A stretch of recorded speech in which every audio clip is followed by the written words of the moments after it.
The mic should be working now. This whole time my mic has not been on. They could hear you, they could not hear me. Well, they couldn't even hear you either. Great. Oh, Well, we're going to be unlisting this shit so that we can edit it. But yeah, rip Scott Hall, man. I'm going to miss the shit out of that dude. Uh, yeah. Clint, he's a guy I know. He was the one that was making gear and shit for the wrestlers. He posted up a picture that he took in, I think he saw Scott in Atlanta 6, 7, 8 months ago. And he had his arm thrown around Clint, and he still had that fucking toothpick in his mouth. That shit was great. Yeah, no, it was, no, fucking, somebody told me, I believe it was, Tim told me, you can book Iron Sheik for, like, public events. Did you know this? You can book him? Yes, because this guy booked him to be his best man at his wedding. Oh my gosh. Dude, he gave the best man toast, according to Tim. I wasn't there. I'm just going off of what I heard. He stood up and went on a fucking 20-minute tirade. I guess he got loaded up before he started doing it. His motherfucker went on a 20-minute tirade about Hulk Hogan. I was gonna say about the Hulk man. Yeah, it was about Hulk Hogan and how he was a jabroni, and then he went passed out on a fucking couch. Jeez. I was like, he took some shit home with him. He left. Iron Sheik don't fuck around. He probably took some of their shit home with him when he left. I ain't gonna say he robbed him, but he probably took some shit. Dude, had to be like 2009, 2010, around those years. I was like on a YouTube marathon with the Iron Sheik, and I kind of was like embarrassed myself because it was like all this amateur recording of some dude following him and his manager around, and they was in a public restaurant, and Iron Sheik, dude, if he gets loaded up on whatever, booze, whatever, he don't stop. He talks real loud. He's obnoxious. Yeah. And Oh, yeah, he was definitely. like, there was families around. He was like cussing up a storm and all that. So I guess this father of the family walked over to him. He's like, "Excuse me, we got kids here and stuff." And he's like, "Hey, man, my brother." And he started preaching to this guy. I was like, "What the hell is this dude on?" But I always got a kick out of him. That's it. Hey, let's take a look at an article real quick. I'm gonna read this shit off. Not to change the subject too fucking hard here. I wanna. Let's see. All right. Fucking. I saw this earlier because get these fucking ads out of here. They all time fucking with me, man. You know this. Hmm? New Silent Hill game teased by Konami trademark update. So any excuse to get fucking Silent Hill in the news to fuck with me, they'll do it. I'll believe it when it's in my hands. An updated trademark for the Silent Hill IP, which makes mention of a VR headset, has sparked speculation about the brand's hopeful revival. If it's in VR, I don't want it. If you do it in fucking VR, keep it. Dude, it's either going to be VR or it's going to be in our pachinko machine. God, fucking Konami. Come on, man. You hit me with the Cowabunga collection and then you pull this shit. And it says down here, as always, fans shouldn't get their hopes up. Why are you writing articles? Screen Rant. Just to have something to pump out. Well, it worked. You got me to fucking click on something, you shit. Man, fuck. I feel like a sucker every time I read this shit, man. I do. I feel like a damn sucker every time. I feel that the PT demo was one of the biggest letdowns in gaming history just because how good it was and what it could have been and how they just gave up on it. Yeah. Or not proper, I would say terminated it, yeah.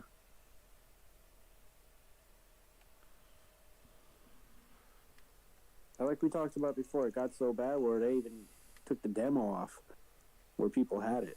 They was trying to get rid of it. You ain't gonna get rid of that game or that demo. It's just too good. The best part about it, there's really nothing to it. You're just walking around some halls. Yeah, you know? but it was just that good. They made it so fucking interesting, though. So fucking interesting. It's a shame. Oh, they're putting out a physical edition of House of the Dead remake.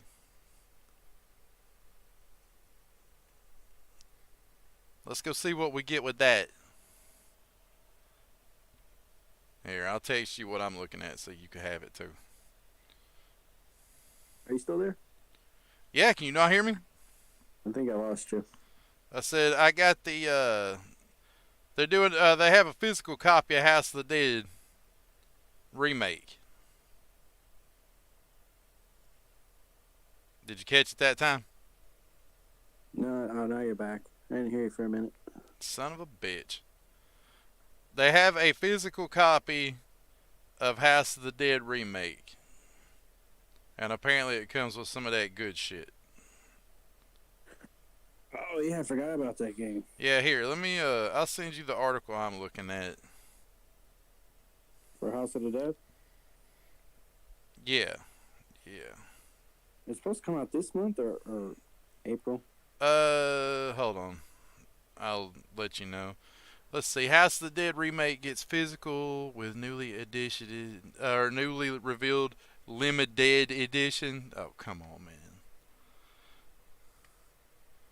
Let's see. Last week we reported the House of the Dead remake would be arriving on the Nintendo eShop as soon as next month, allowing the 1996 light gun game or light gun arcade classic to rise once again with a new lick of paint. Lick of paint.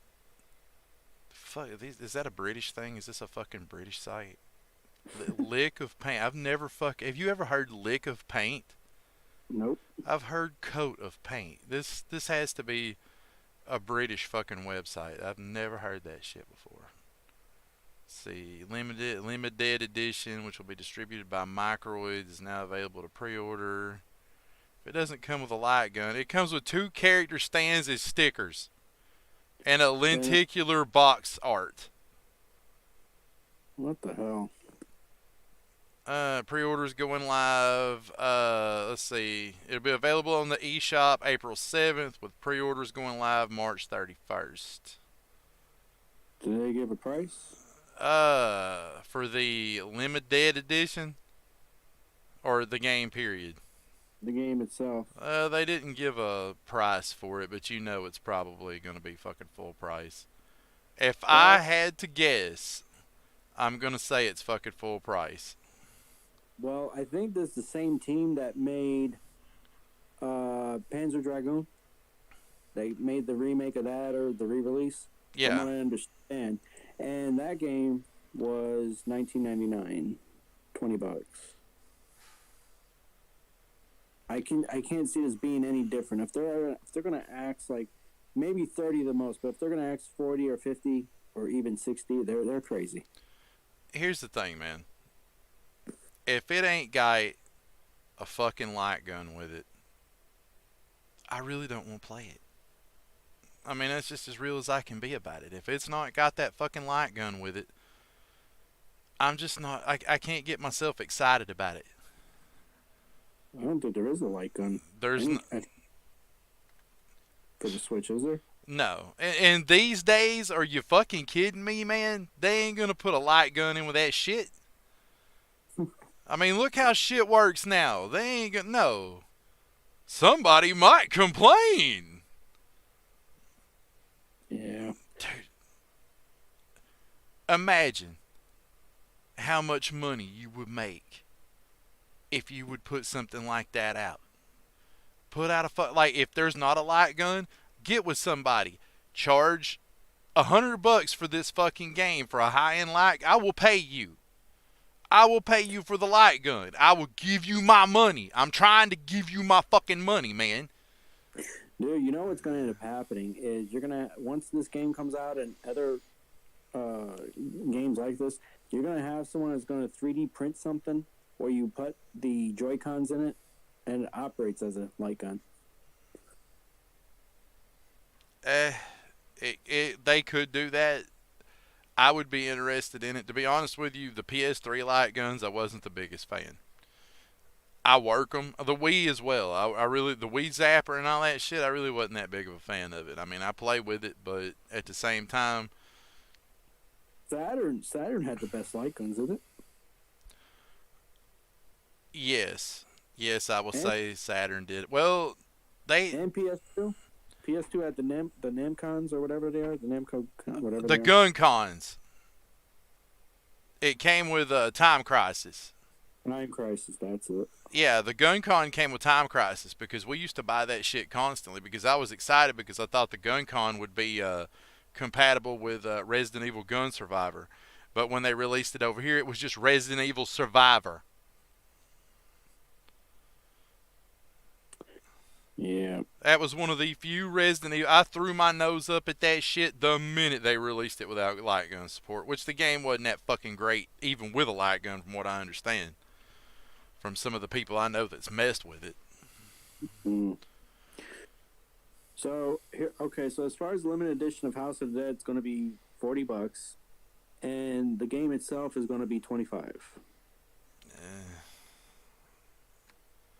Wait, Which, $40 for two character stands, some stickers, and a fucking holographic cover? yep. Man, And eat a. those ain't even full size character stands. They're probably like little miniature stands you put on your desk. Man, they can chow down on something phallic. I ain't doing that. I try to keep it a little clean for YouTube, but they could chow down on something phallic at them prices. I'll pay the 20 something for the regular copy, Oh yeah, yeah. just That's out what of curiosity. But yeah. without a light gun, man, it's just I have plans to get it anyway because when Dreamcast came out and I purchased House of the Dead 2 was my first Dreamcast game, which was a mistake. It should have been Soul Calibur, but House of the Dead 2 was my first Dreamcast game, and I always played D-pad. Unfortunately, every time I touched the light gun, it was at the arcades. But so it's not like uncharted territory for me if I'm playing on the D-pad. oh god, It's not the best way to play it, obviously, but no. in my case, it's going to be better than nothing, just so I can experience. Because I played House of the Dead 1, we all have on arcade, but I've never, I always had to rush through it. I had a limited amount of quarters, so this time I get to actually, I could finish it or try to and enjoy the story. If they didn't tinker with it, Story. or whatever, just see what happens next in the levels. You know what's sad? The House of the Dead arcade game had better voice acting than the House of the Dead movie. Or it had better voice acting than House of the Dead had actual acting. I hated that fucking movie so much when it came Yeah. out. The only nice thing I had to say about that movie was the disc would fit in the DVD player. It was round, it was the right shape, it fit in the DVD player. It would come on, It and was that. it had very navigatable, very user-friendly menus. Yeah. And that is where the positive things stop. If I have never wanted to use a DVD to wipe my ass more than I did with House of the Dead. Every Yeah. time I see, do what? It was like it's another one of those movies where they just slapped the name of the game on and it went a totally different direction. I get it. It was like a low budget Well, slasher for here, teens. here's the thing. It was supposed to be a prequel. The dude that lived was supposed to be the fucking scientist that kicked all that shit off in the games. Curian. He was supposed to be Curian. And he had used I hate that shit's in my head. I hate it. I hate that I fucking remember that. So much for keeping it clean on YouTube. That I will slip every time with that, every time. But I hate it so much. Wasn't Goldman in one of the movies or the sequel? Who? Goldman, the villain from the second game. I didn't watch the second movie. I was so like I still to this day vomit a little bit in my mouth whenever I see it on a streaming platform, which happened not long ago with I was on Peacock for whatever reason. I think that my in-laws have that, and they gave my wife the code for it, and she was watching Yellowstone or something on there, and I was perusing the movies, and it was there, and I was like, oh, oh, ah.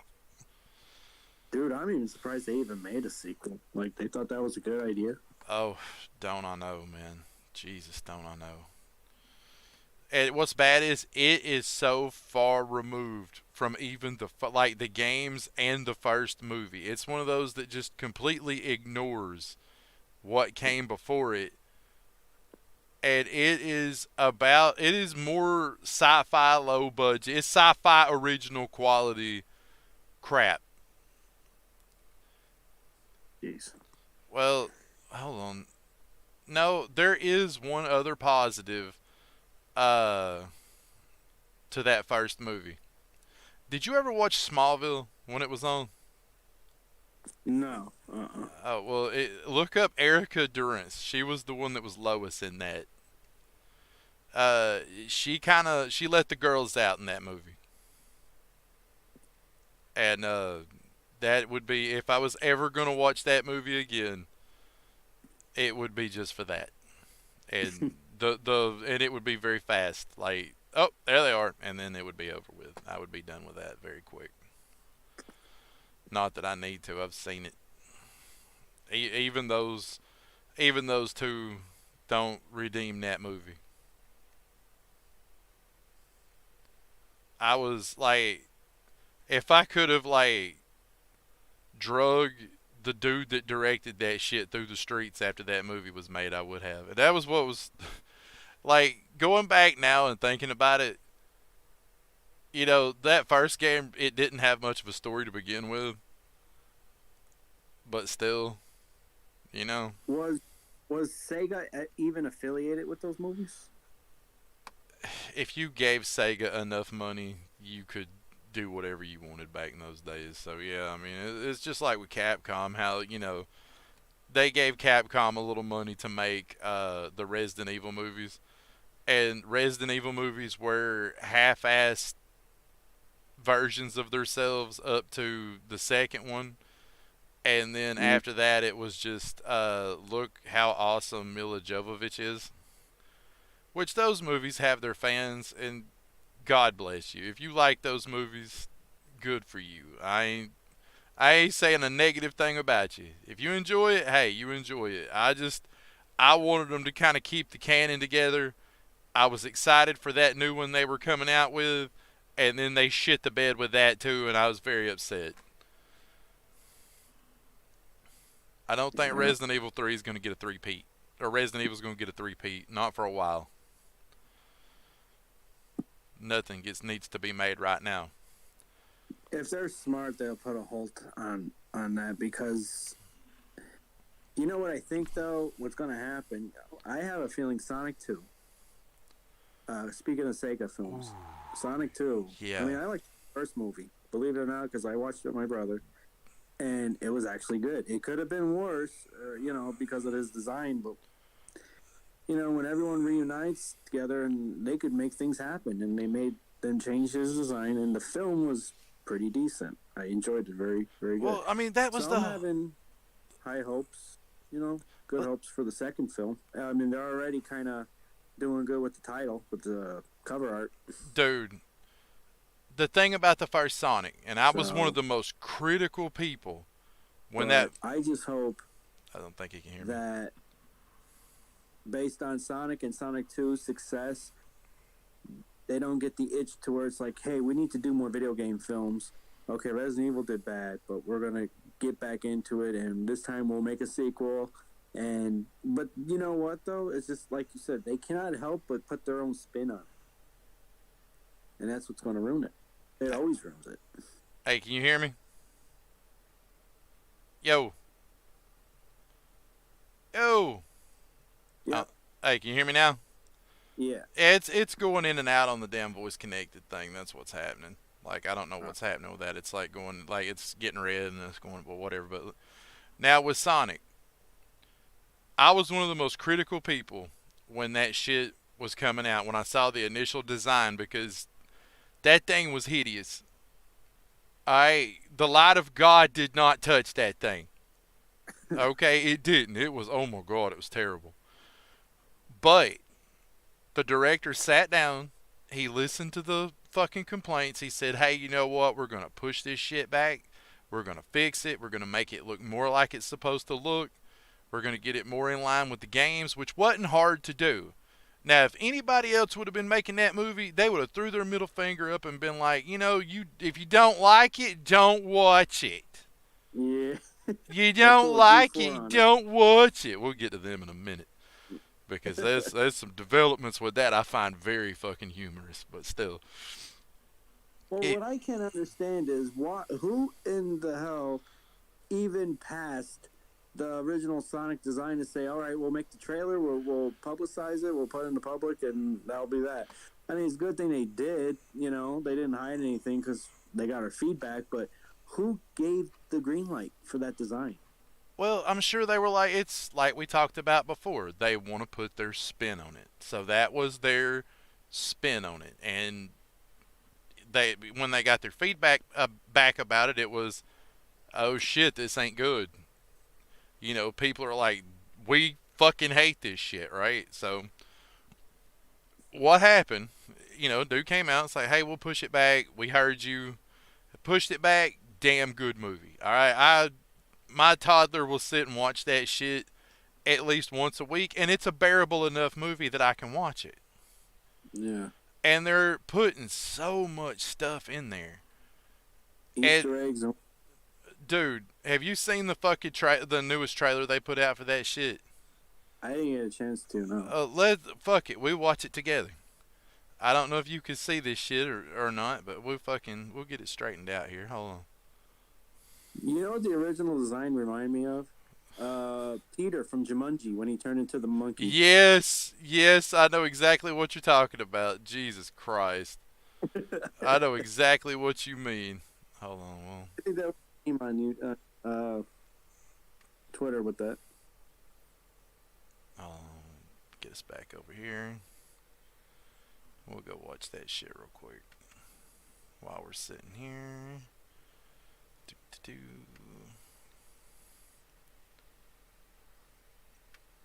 YouTube.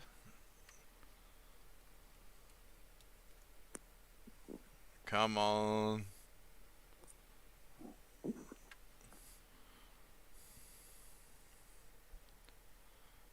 All right. Here we go. Oh, great, the Winter Soldier. Here, we'll turn the sound down just a little bit on this. It's a little loud. All right. Can you see any of this? No, Fuck. it's alright. Play it for the viewers, and I'll watch. All right. Yeah, we'll do that. Here we go. Oh, wrong one. All right.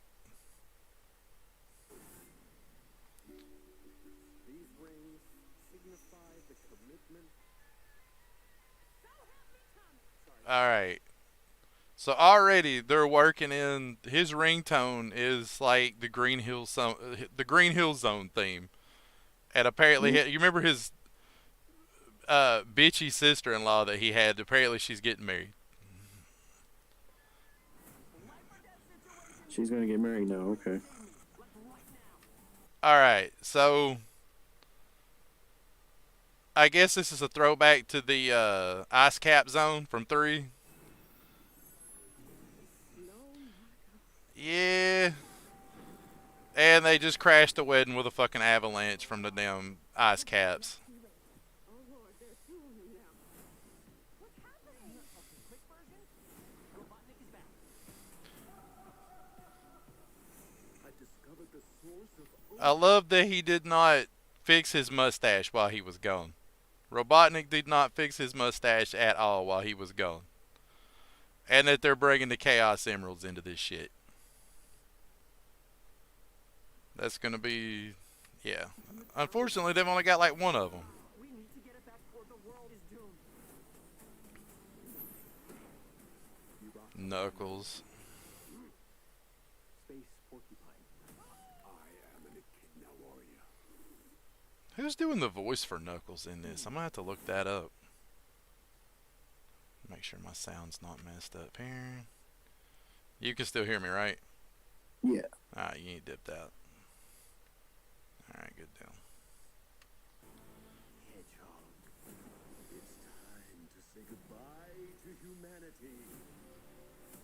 Okay, so apparently Robotnik built a suit lets him use fucking emerald energy. So that should be interesting. He's pulling a Magneto on him. This is your moment to be the big hero. Bad time to say this, but I don't actually have a plan. Hey, you got a little something on your... Someone call an Uber? And he's got his...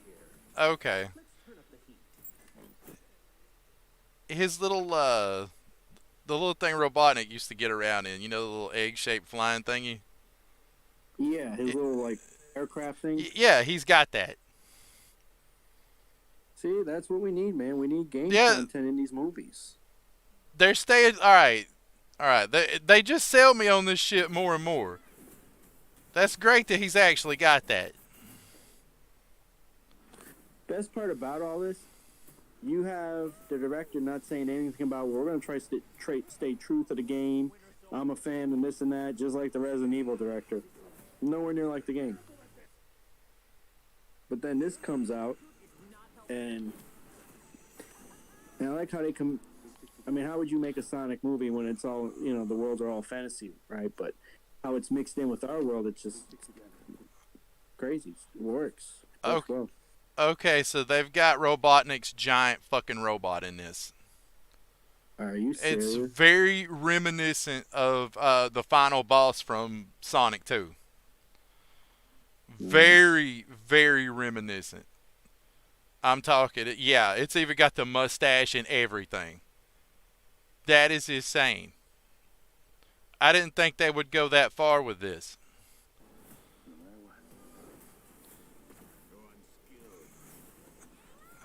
And if they're flying the tornado against it, that's awesome. Yeah, it's definitely going to be a must-see. You forgot one. Unstoppable.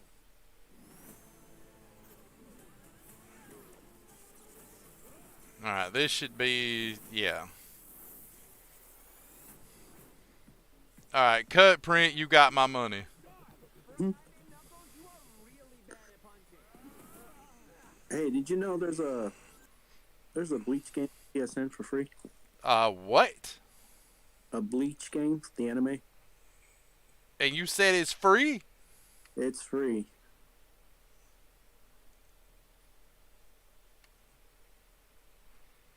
And what is the name of this Bleach game? Hold on, just add it. Just give me a sec. You can put it at the very end. It's probably going to release tomorrow, but it's already out now. It's called Bleach Brave Souls.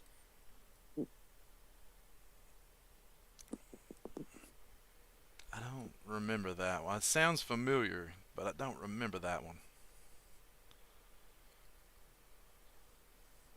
It looks like a mobile game, but they bring it to the console. I'm good. I'm not gonna play a fucking mobile game on a PlayStation. That's just no.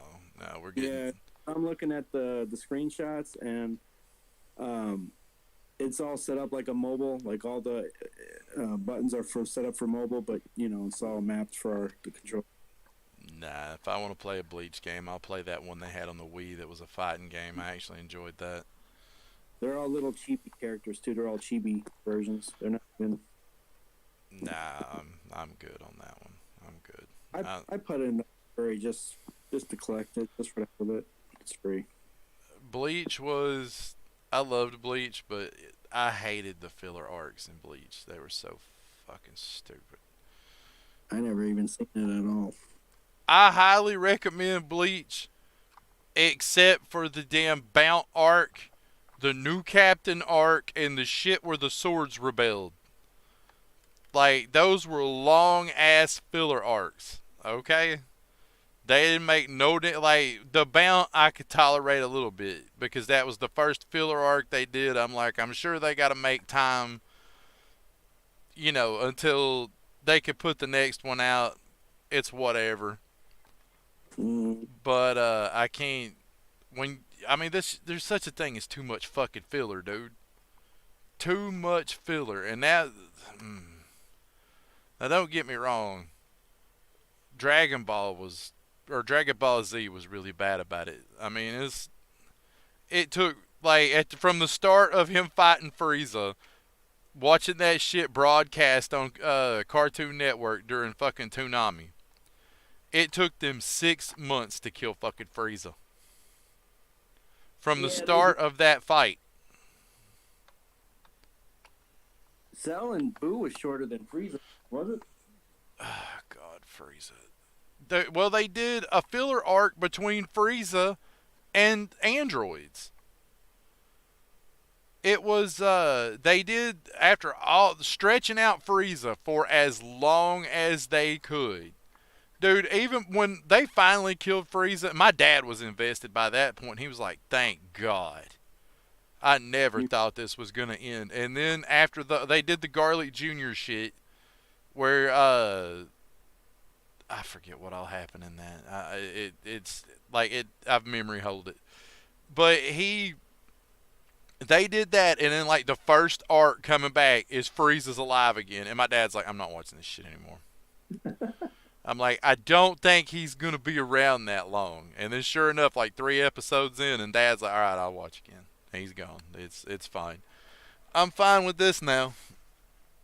But like I said, he was invested by that point. The old man, he was fucking angry at how long it took him to kill Frieza, and I really wasn't mad at him about it. Yeah. We were all wore out by the end of that. Yeah, but I do have to give him a little credit for me personally, because it ended up making Frieza my favorite villain. But I think Frieza is a lot of fans' favorite villain. I didn't mind it that much when they brought him back for the Resurrection F stuff. That didn't hurt my feelings. It was a new spin on it a little bit. And then, once that was over with, they brought him back again during the Tournament of Power stuff, and he was really good during that. I didn't hate it, except for, he was constantly trying to find a way to betray somebody. I mean, but that's Frieza.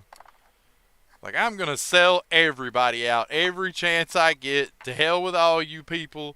You stood by and watched me be murdered. I'm done. Yeah.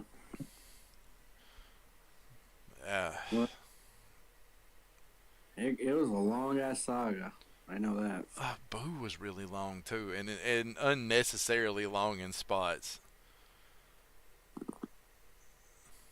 Again, it didn't get on my nerves as bad as Frieza, but it's like the whole time they couldn't make their mind up about who was going to finish Boo. And then they end up finishing Boo off with the one thing that never worked on anybody. The damn Spirit Bomb. It never worked on anybody. It didn't kill Vegeta. It didn't kill Frieza when they hit him with the world's biggest fucking Spirit Bomb. Cell. Yeah, or I don't think they ever used it on Cell. They didn't use it on Cell.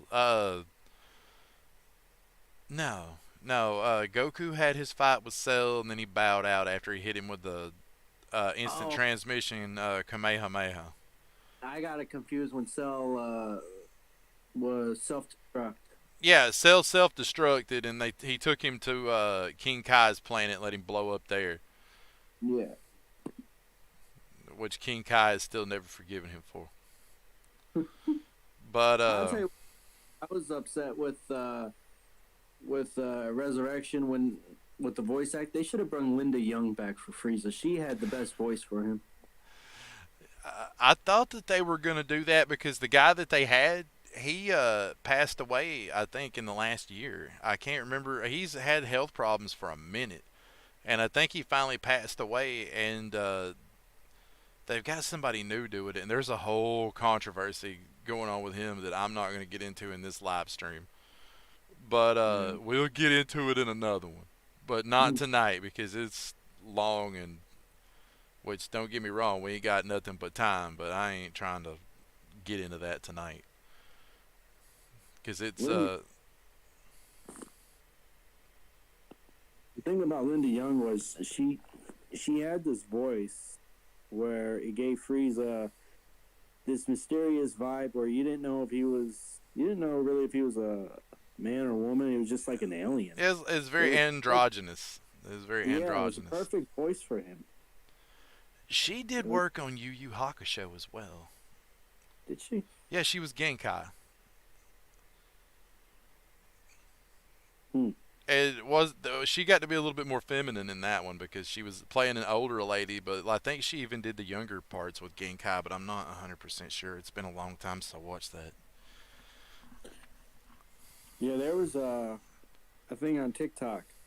This dude built Frieza's floating pod for a show. I think it was like for like a convention. Linda Young was there and some other members of the cast, but she sat into that pod, dude. It was so cool, and she was doing some of her lines as Frieza. They were offering her the Dragon Balls. I think I've seen that. Yeah, I was like, oh my gosh, I missed that voice. It brought all the Toonami era back to me. Like it just all nostalgia hit me hard. I miss Tenchi. Yeah, good old days. Yeah, no shit, right? Cool. Pop TV on, get that Toonami going. Well, it's like anime is still good. There's a lot of old anime that's really good, and then there's some good stuff that's out now. Like I'm enjoying some things that I would not normally enjoy, like Nagatoro and a show. And you're probably gonna give me a little shit for this one. It's called My Dress Up Darling. It's fine. You can fuck with me about that one all you want. But it's about this dude, right? He grew up with his grandpa, and his grandpa made like these Japanese like Hime dolls, like princess dolls. So he was infatuated with them, so he started making them, and he sews the clothes and everything, right? So he meets this popular girl at school, and she's trying to get hardcore into cosplay. And he sees the outfit that she's making, and he starts telling her where she's going wrong, and she's like, "Can you help me?" So he starts making her cosplay outfits for her, and the whole time they're kind of getting onto each other, right? I don't know why I'm into that. It's the situations in it are funny. I enjoy watching it. Plus, like, it's kind of it kind of takes me back to Tenchi, where this dude is just fucking oblivious. He don't think that there's any way this girl could like him, and she's like over the fucking moon for him. That's I remember watching a few episodes back in the Tsunami with Tenchi. I never watched enough of it to understand the lore, but it was something that would kill the time when the other ones until the other ones show up. But all I remember with Tenchi was, you know, you had all these cute girls, and they was all after him, but he was like really scared of them. You know, they would like cuddle up with him, and he would like freak out. Like, I never understood that. At my age, I couldn't figure that out with him. If I'd have been on that show, it wouldn't have been called Tenchi. It would have been called Too Many Pregnancies. I'd have been like, I'd have been walking around the house like, I'm just gonna let this happen. I'm gonna these girls can just have me, with the exception of any of them that are underage. I'm gonna let everybody else get what they want. Ryoko, Mihoshi, everybody, just come on. We'll schedule different nights for everybody. It'll be good. Which I think how that all ended up going was he ended up marrying them all anyway. At once? because he's Tenchi's a closet not misogynist, masochist. He's a closet masochist, dude. I can barely take one woman. I cannot imagine being married to more than one woman. Like, especially like these dudes that marry four. Are you out of your mind? That's a headache, man. Dude, I would throw myself off the house head first. Head first, smiling the whole way down. Just sweet relief. Especially, I mean, they all live together, right? In the same house. Yes. Oh my god. Forget that. I'm good. And from what I've seen, it looks like Ryoko and Aika, the two that couldn't stand each other the most, were pregnant at the same time. Wow. Dude. Somebody was just moving room to room that night. It's whatever. Like I said, I mean, I'm sure that stuff would have its fun moments, but The nah. reality of yeah. Well, I mean, unless you hop on the ship and just leave when it's all over with, it's like, hey, everybody's pregnant. All right, I'm out. Go and get some milk and never come back. How wonderful would that be? I'd say which anime I kind of been getting into, all because of Elden Ring, of course. But I've been watching Berserk, the old one, the older ones. Dude, get it. Like, as much as I hate to recommend Netflix for anything, watch the Berserk, the Golden Age movies, and start with like Egg of the King, Battle for Doldry, and then move to the Advent. Those are the orders you watch those in. Those movies are fucking masterpieces. They're so good. Like, I know you really ain't into too much of the new stuff. Those movies, the old lady even sat and watched those movies. All right, because like I'm always like a little uncomfortable when we get to that third movie, because that's hard to watch. The stuff with God, what is her name? Casca. The stuff where she Griffith does what he does. I don't want to get into that too deep on YouTube stuff. Right. When the event happens, I ain't comfortable watching it. And I'm not that I feel good about not being comfortable watching it because it means I'm human. Right. If you Only was a like, monster could sit and enjoy that. yeah. But I've seen the original, right? The original version of that, and it was gruesome. It's worse in this version. And when he pulling his arm, dude, no, that was brutal. I mean, I know it's like cell shading. It's half 3D cell shading. It kind of made it worse because it kind of made it really come to life. Yeah, it's like I said, those movies are. Which have you seen all the fucking? I don't know. I don't think you're on Twitter anymore. God bless you. No. These fucking, since Elden Ring is the thing right now, right? We're getting all these fakes and frauds coming in here. It's like, what's Berserk? Can I watch Berserk? I want to check and see what Berserk is about. And then they watch it and they're like, oh my god. Yeah, it's not for you. It's not. Get out. Get out. Get out. Get out. I'm going to open the door. Get out. Yeah, they're ready to make their reports and whatnot. Make it. The man's dead. What are you going to do? Kick dirt over on the fucking Kitaro's dead. Leave the man alone. The rest of us love his work. Leave the man alone. Oh, you ain't going to cancel Japan's work, man. They don't no, care. hell, they've been trying for 1,000 years. Yeah, that ain't going to happen. And they'll try for 1,000 years more. And I mean, it's the truth. That's why a lot of the material they pump out is good and refreshing. Like Elden Ring compared to a lot of games developed here. It's just they don't care. They don't go along with the current events. They release what they feel is fun, what the fans want. It's all about the fans. It's not about an image or whatever. It's all about what the fans want, and they gave it to us. Now it was worth the wait. Yeah, and I will say this, like, I've been complaining for a hot minute. So many games in the last 6 months have bored me to fucking tears, dude.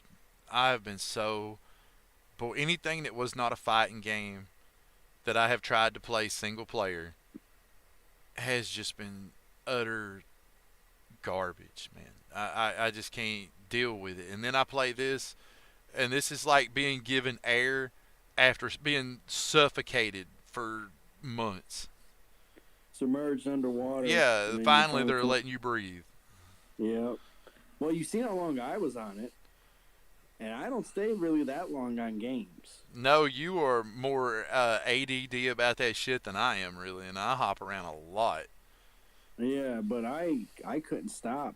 It was like, and then Gran Turismo 7 came out, and it kind of what broke the groove, I guess, with Elden Ring. But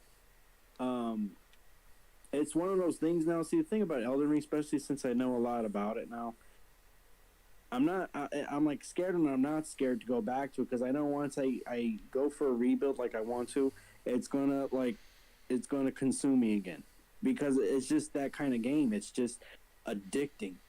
Just the formula, the way it's put. Now, I mean, yeah, it's a Souls game, but the way they execute it this time around, free roaming aside, just the way the combat is and the mechanics and all that, it's top notch. It's top tier. There's It's just easily going to be game of the year there's so for sure. much to do. or a good strong contender. There's just so much to do, you know. We're in the fucking red again. Can you hear me? Yo, yo. I think your mic's out again. Yeah, I'm sitting here looking at it now. Give it just a second. It'll pick back up. Just a second. What about now? No, still fucked up. You there?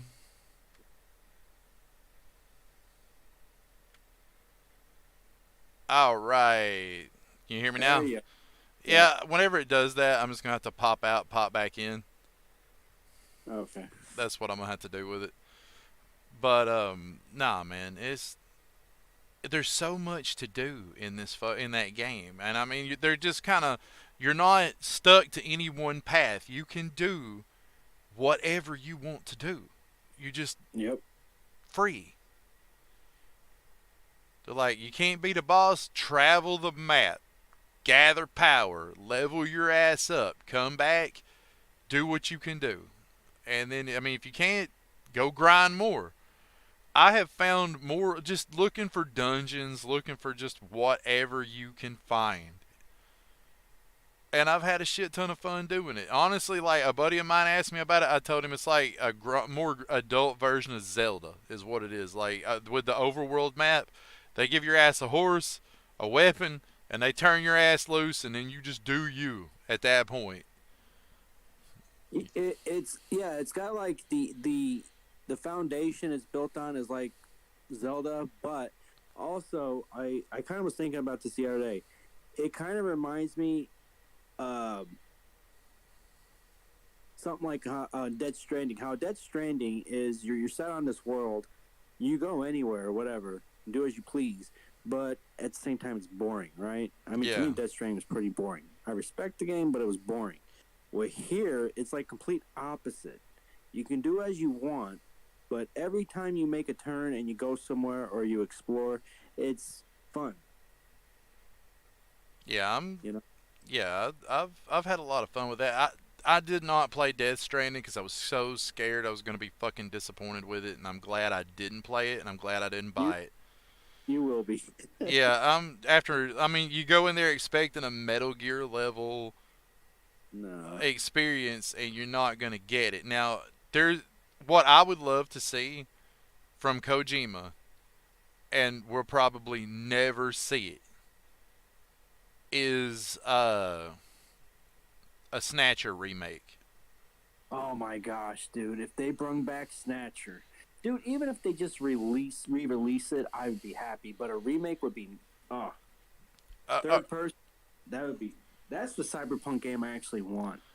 Snatcher was so fucking good. Dude, I never even The only way I got to see Snatcher was on YouTube playthrough. I went from start to finish. Back in the day, I watched Snatcher playthrough, and I was like, wow, I was like, this is actually a pretty cool game. Now I got the Japanese version of Police Nuts on PS3, Mm-hmm. but it's nowhere near as cool as Snatcher. Isn't that where Meryl came from? Yep. Yeah, she was originally in Police Knots, and then they Kojima moved her over and put her in Metal Gear, and she was like Campbell's niece. Yeah, Yeah. dude, I'm like one of the biggest Metal Gear fans. Like I fucking loved Metal Gear since like I started playing Metal Gear. I remember playing on NES, and I didn't think much of it.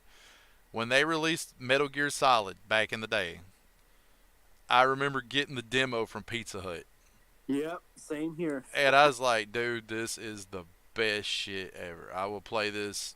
I bought that thing, and I'm pretty sure I burnt my copies of it up. And to this day, whenever I'm like having to hit a button really fast on a controller, and my son, like, because back in the day, he's like, how do you do that so fast? I was like, I spent a lot of time with Revolver Ocelot in a torture chamber, son. That's how I can hit squares so fast.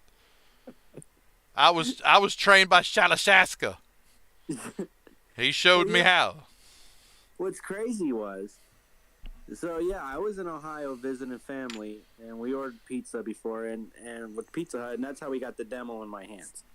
And it had Medieval, Gran Turismo 1, Mm-hmm. Metal Gear Solid, and some other games, right? I think Cool Borders. Yes, or whatever. Cool Borders 3 was on there, I do believe. Yeah, and I was more enthused to play Gran Turismo 1. And I touched Metal Gear for like maybe a minute or two. And I was like, nah, I'm not really feeling this game, right? And I didn't bother to put in the time or effort to beat the demo until I got back home to Michigan. It was like I had the demo for a while, and it was no more than probably maybe a month or two. I finally played the demo, and I played through it, and I've gotten to the end, and I was blown away, where I even lost a little sleep over it. And I was like, I didn't know how to accept it, because it was like I said, it was like way ahead of its time. Mm-hmm. Way ahead of its time. Mm-hmm. And once I got the full game and figured out how to put in the second disc, which was it took me 2 years to figure out how to put in the second disc, believe it or not. It's embarrassing, but I finally figured out how to put the second disc in years after I beat the game, and it was one of those games that I can occasionally go back and enjoy very, very thoroughly. Dude, Metal Gear Solid 1 will always be probably my favorite game to exist. Yes. Now, I remember when Metal Gear 2 came out. And we got that, they pulled a bait and switch on us, right? We only had Snake for, I think, the first 30, 45 minutes of the game. Are you talking about Metal Gear 2 Solid Snake or Sons of Liberty? I'm talking about Sons of Liberty. Ah, okay. Where they completely, they bait and switched us with Raiden, which I was a little pissed about, but I got over it because the game was just so fun to fucking play. And I remember, like, Josh was there, fucking Hefe was there. He's like, I ain't playing this fucking shit. I was like, why? He's like, can't play Snake. Dude, we had Snake in the first 30 minutes, man. Dude, this is not the first time I've been in conflict with him about shit like this, okay? That happened, and then finally he relents, right? He plays it, and he's like, well, maybe we can play Snake in like the last 30 minutes. I was like, we'll see. We got to get that far. He got to the end of it, and he's like, it was all right. I was like, as usual, I have to drag you kicking and screaming, and in the end, you're like, well, it was okay. Dude, I ain't never wanted to take a belt off and beat a grown man more than that motherfucker. I mean, yeah, we didn't really have much internet access back then. I mean, yeah, the internet exists, but it wasn't as big as it is now, or spoilers and all that. Yeah. So, yeah, they threw a curveball at us with Raiden, and I was a little disappointed myself, but I beat the game and ended up liking the game a lot. I don't love it like 1 and 3, but, I still liked the game, and I highly respect it. But I think when Metal Gear Solid 4 came out, they redeemed Raiden. They made him a good character, enjoyable. He was awesome. And then I don't know about anything Revengeance. else. Revengeance, I loved, dude. Dude, Revengeance is so fucking. People are just now appreciating Revengeance, but the only reason they're appreciating it is through memes. They're appreciating it through memes. But you know what? As long as you get to the fucking finish line, I really don't care how you get there. Right? Yeah, it gives them a chance to experience it. And that game was really good. The last boss fight was hard as shit. Yep. And me and Sean, we used to make jokes because Armstrong has a resemblance to a dude that used to act in adult movies. I won't say that word on YouTube because I ain't trying to get fucked up. But he used to act in adult movies, and Sean would be like, "That looks an awful lot like?" And I was like, "Shit, it does." Yeah. Sean's over screaming, "Look, he stopped doing those movies, and now his political clout is at maximum." It's like Jesus. Dude, even the music was good. The boss battle music. soundtrack of that game was I still listen to some of that shit. Yep. And it was like somebody was talking about how some of the lyrics of the songs don't, they don't make sense. Who gives a shit, man? It sounds good. Yeah. Why are you listening to lyrics anyway? Just enjoy You the know fucking beat. What's crazy is that they actually downgraded that game to when they first showed it to us. Yes. Because it was much more, from the previews, it was much more violent. Like, it looked like a more gorier, right? Yeah. And you slice and dice them in slow motion, but still, the finished product, I still loved it. Yeah, it was very good. I wish that we would have got another one, to be honest, but I don't even think with this new attention that it's getting, I still don't think Platinum's ever going to make another one, primarily because Konami doesn't care. Konami doesn't care about anything. Now, now with this, I brought it up earlier, the damn Ninja Turtles Cowabunga collection. Those are all Konami games, but you said it was being farmed out to somebody else to put it out. Nickelodeon. Oh, Nickelodeon had a hand in getting it out there. That's why it's coming out now, because I'm sure Nickelodeon was like, aren't we sitting on a shit ton of old games? Mm-hmm. And they're like, call Konami. And Konami probably hemmed and hawed about it for 6 months. Like, well, it's not a pachinko machine. Right, we got some other go machines in the work right That's now. it. But I mean, we're working super hard on our House of the Dead, not House of the Dead, fucking Silent Hill 3 Special Edition pachinko machine where Heather's not wearing anything but her vest and it's unzipped. I'm like, just make more games, dude. Like the golden age of Konami's over. Dude, did you see the Metal Gear Solid 3 pachinko machine where they actually have cutscenes developed in real time with the what is that, the Fox Die engine? A little bit, yes. I saw some of that. I think I saw Eva fully rendered. Yeah, I wasn't upset about that. It would make you like want to cry. Like, oh my gosh, the potential. Like, could you imagine they made PITT, right? And then they're like, well, let's go back to some remakes. And we were supposedly getting a Metal Gear Solid 1 remake. And I could see them like making them all remaked, or at least 1 and 3. I'll believe that shit when it's in my hand. That's, Yeah. I made the mistake of believing in Silent Hills, and then it wasn't in my hand, and then I was disappointed. So, and that one still hurts to this day, and I will never forgive them for it. How many times have they teased us with Silent Hill? They always said, there was always like some rumor or word got out, like they're working on, I think there was before, wasn't there some kind of talk before back in the day about Team Silent was like teaming up again and working on something, and we haven't seen anything from them? There has been talk on and off for the last 3 years. 3 years of this, and every time they ring that bell, I come running like an idiot. Like, what? What? Silent Hill? Silent Hill? You got Silent Hill? Yes, Silent Hill. Yo, hey, Hey, y'all got that Silent Hill in it? No, I do it every time. It was this bad with Dead Space when they were like Dead Space 4. What do you mean Dead Space 4? Where Dead Space 4? You got Dead Space 4? No, they didn't have Dead Space 4, and now they're remaking one like it needs it. But everything I'm hearing about that is promising. I'm just reserving judgment. I'm trying to not get my hopes up about that. Everything I keep seeing looks so good, but I'm very hesitant. I, At this point now with the industry, no matter what they show us, final judgment needs to be when the game is actually in our hands, when we're experiencing it ourselves. Because, dude, the way this industry is with E3 and these trailers and whatnot, they can manipulate us so easily. And then once the final product comes out, it's totally downgraded.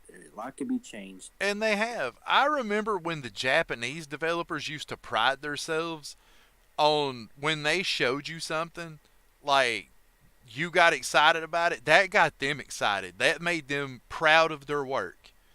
And now, sweet God, man, nobody gives a shit. It's they'll give you a little bit, get you excited, and they'll make sure that that demo runs smooth as silk.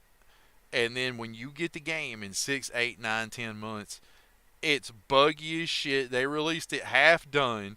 They're gonna have to patch the shit out of it over the next 3 months because they just shit the game out and gave it to you.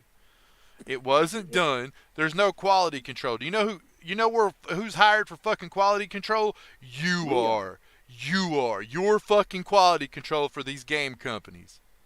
We're the testers. You, me, everybody. If you're watching this video, congratulations. You're quality control for a damn game company if you play games. But you already know this. I gotta say though, when it comes to the Japanese developers, they seem to push out games with far less bugs, just because I think their ethics are so different than everyone else's. Like if you get a game that's made here in the States, we got to go through like 2, 3 patches, 4 patches, or whatever until the game's on track. Uh, then you got like games like Dying Light and then Cyberpunk that come from Poland, and those games were a mess, especially Cyberpunk. Oh Uh, my gosh. Cyberpunk still hurts to this day. Yeah, because there was so much potential with that game, man. It could have been. It could have been one of the. It could have been like an Elden Ring. It could have been like one of the greatest games that was made of this time. But no, they fumbled the ball and they lost it. I was so excited for that damn game before it came out, and then I got it, played it for 3 weeks, and I was like, it's a fucking mess. Dude, I was following that game back in 2012 when they first announced. When they very first said that they're making a cyberpunk game. I was into The Witcher 3 for a bit, not a whole lot, but I was on and off with it. And then CD Projekt Red says, "Yep, we're going to be making a cyberpunk game." I'm like, "What?" And I Oh, always kind of game. well, I mean, I'm a big fan of like, uh, no, I was about to say I am a big fan of Snatcher, which is this set in a universe like that. But I'm a big fan of God, I'm blanking. Blade Runner, Yeah, Blade Bl- Runner. Yep. which uh, I'll tell that story another day. I'm not telling it now. Sean's a big fan of my cut of Blade Runner. I'll just say that. I'll tell you where the problem happened with Cyberpunk. At least this is how I feel, real quick. They at first they didn't know what the game was going to be, and even during production, they kind of lost track. And since Grand Theft Auto came out, to me, that game it's a huge technical achievement. GTA 5 will always be like it should be like in a game museum. They really pushed the boundaries with gaming with that game, and you could tell like with Cyberpunk, there's a lot of influence. And I think one of the reasons why they switched to first person was because they didn't want people to feel like they're playing a GTA clone, which of course kind of was like going to be, or it still feels Well, like it in a way. futuristic Uh, GTA.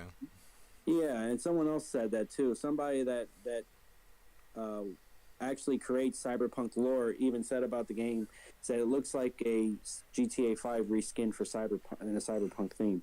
And I think that's why they switched to first person, because third person would have been GTA 5 all over again. But even though, I mean, they was trying to, they were so focused on that game, they kind of lost, it seemed like they lost track of what they actually wanted to do themselves.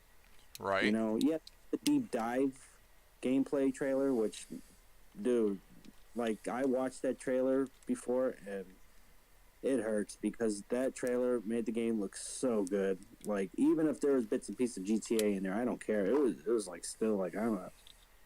It looks fun. And then we get the final product. No. Yeah, and it was a big fuck you, more or less. Yeah, but I think if GTA 5 wasn't released and then they released it Cyberpunk, it would have been totally different than what it is now. Because a lot of games nowadays is trying to copy GTA 5. I mean, you got Saints Row coming out, and, it looks like a copy, which, of course, they always did copy GTA. Since the first game, I think. Yeah. So. But no, like I said, man, I was so excited for that shit, and then it came out, and it was. Yeah, it was a big letdown. Yeah, but Even with the PS5 upgrade, it's still janky. I don't care for it. My brother, he likes it, but nah, he jumped into it like right when they released it on PS5. He wasn't there like us at the beginning, and he didn't really watch too much of the trailers and stuff to get hyped, and that was our fault. We got too hyped for it, but I believe the failure of Cyberpunk changed the industry, and now gamers are kind of like on the fence now when it comes to previews and demos. Shit, I know I am. I don't. Yeah, because they'll show stuff, and if you look at the comments on YouTube, they'll be like, "Yeah, well, I'll believe it when I see it," because they'll release trailers that look awesome, or E3, and then they'll say, "Yeah, it's probably going to get downgraded, or it's going to go through another Cyberpunk," or "I'll believe it when it's in my hands and I'm playing it like it is." So, which Cyberpunk could be a blessing in disguise because of the failure. It puts all these other developers up against the wall and puts pressure on them. Like, look, these guys ain't stupid. If we want their money, we're going to have to put in work and we're going to have to do things right. Puts pressure on them. Well, I don't know, man. Like the one game I should be excited for right now, and I could give it's just it's just bullshit. Like I could care less. Like I'm just indifferent. Knights of the Old Republic. I do not give a damn about that remake they're doing for that game. Once they announced some of the people that was doing the writing on it, I was like, nope. Nope, Yeah. nope, nope, nope, nope, nope, nope. They're going to change everything in that game, like story-wise and everything. I would imagine so. They're going to try to put it in line with the stuff that Disney's put out, and that is a mistake. That is a huge mistake. I keep forgetting Disney owns Star Wars. Some of us never forget because we wake up every day praying it's not true, but then we wake up real good, we drink our coffee, we get online and we realize that Star Wars sucks shit now. And I mean, this is not just my opinion. I mean, the numbers on a lot of these shows are not good, I would imagine. I mean, they would be talking about it if they were. And I think Boba Fett was, I mean, it had I think the highest rated shows were the ones where they brought the Mandalorian and the fucking Baby Yoda in there for 5 minutes. And after that, nobody gave a shit. Yeah. Which it wasn't the Boba Fett show. It was that chick he's running around with now, Fennec. It was the Fennec show, and Boba Fett was there. I don't know. Standard Disney new 2022 entertainment standard. It's you got the character that the show's supposed to be about, and then you got the character that the show's actually about. Like that fucking Obi-Wan trailer. Obi-Wan is in like 2 scenes, and the rest of it is like the Inquisitor, like the Grand Inquisitor that looks terrible. He looks terrible. Like, do you remember that old show that used to come on in the 90s? I think it was called Alien Nation. I probably know it if I see Look it. that shit up. He looks like he come from that show. He Low looks like the budget. oh dude, bad. He looks like he come from fucking the damn show Alien Nation. Like they put the old headpieces from that on there. They're like, well, we bought Fox and they put out Alien Nation, so we'll just use these old headpieces from the fucking mid '90s, and it will just spray paint that shit white, put some markings. It'll look fine. It just the show says Star Wars. They're stupid. They'll watch it. Jeez. And they keep showing the chick inquisitor with the side of her head shaved, who you know is going to be the hero of the whole fucking show. It says Obi-Wan, but I guarantee you it's her show. Guarantee it. Didn't somebody? It was like a premiere, I think. Somebody was interviewing Mark Hamill, and I think they asked him about what he thought of the new movie coming, or when Disney first released the movie or whatever. And he just kind of, in a way, he dissed it. He said, Yeah, that actually happened. Which, dude, I don't know what's going on with him here lately. Like, I have to stop looking at Twitter because I think Mark Hamill's cheese is steadily sliding off his cracker, in my opinion. That's just how it looks to me as an outsider reading Twitter. Of course, as an outsider reading Twitter for 3 or 4 minutes a day, for the one thing I read Twitter for that makes me laugh. Because there is a friend of mine that I have, and I will not say who, but the things they say to Twitch thoughts makes me laugh. Mhm.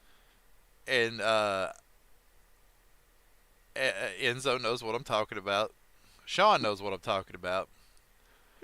And I have just said many times that I would love to do a segment on a live stream about these things that are said, but I cannot because my friend will probably not appreciate it.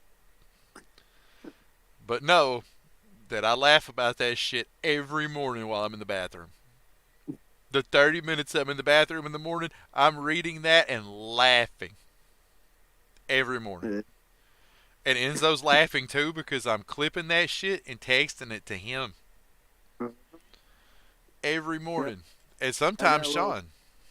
I got a little collection going on. I'm going to start a newsletter. I'm going to start a newsletter. I'm telling you, it's going to be great. That's it. I'm going to call it Thoughterly Today.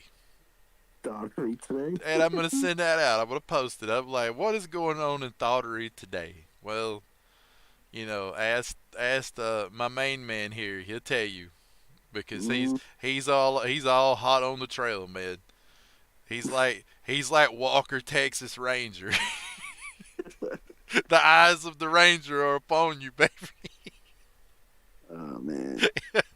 Anything you post, he's gonna see it and comment. It's wonderful. Oh God, I don't even care.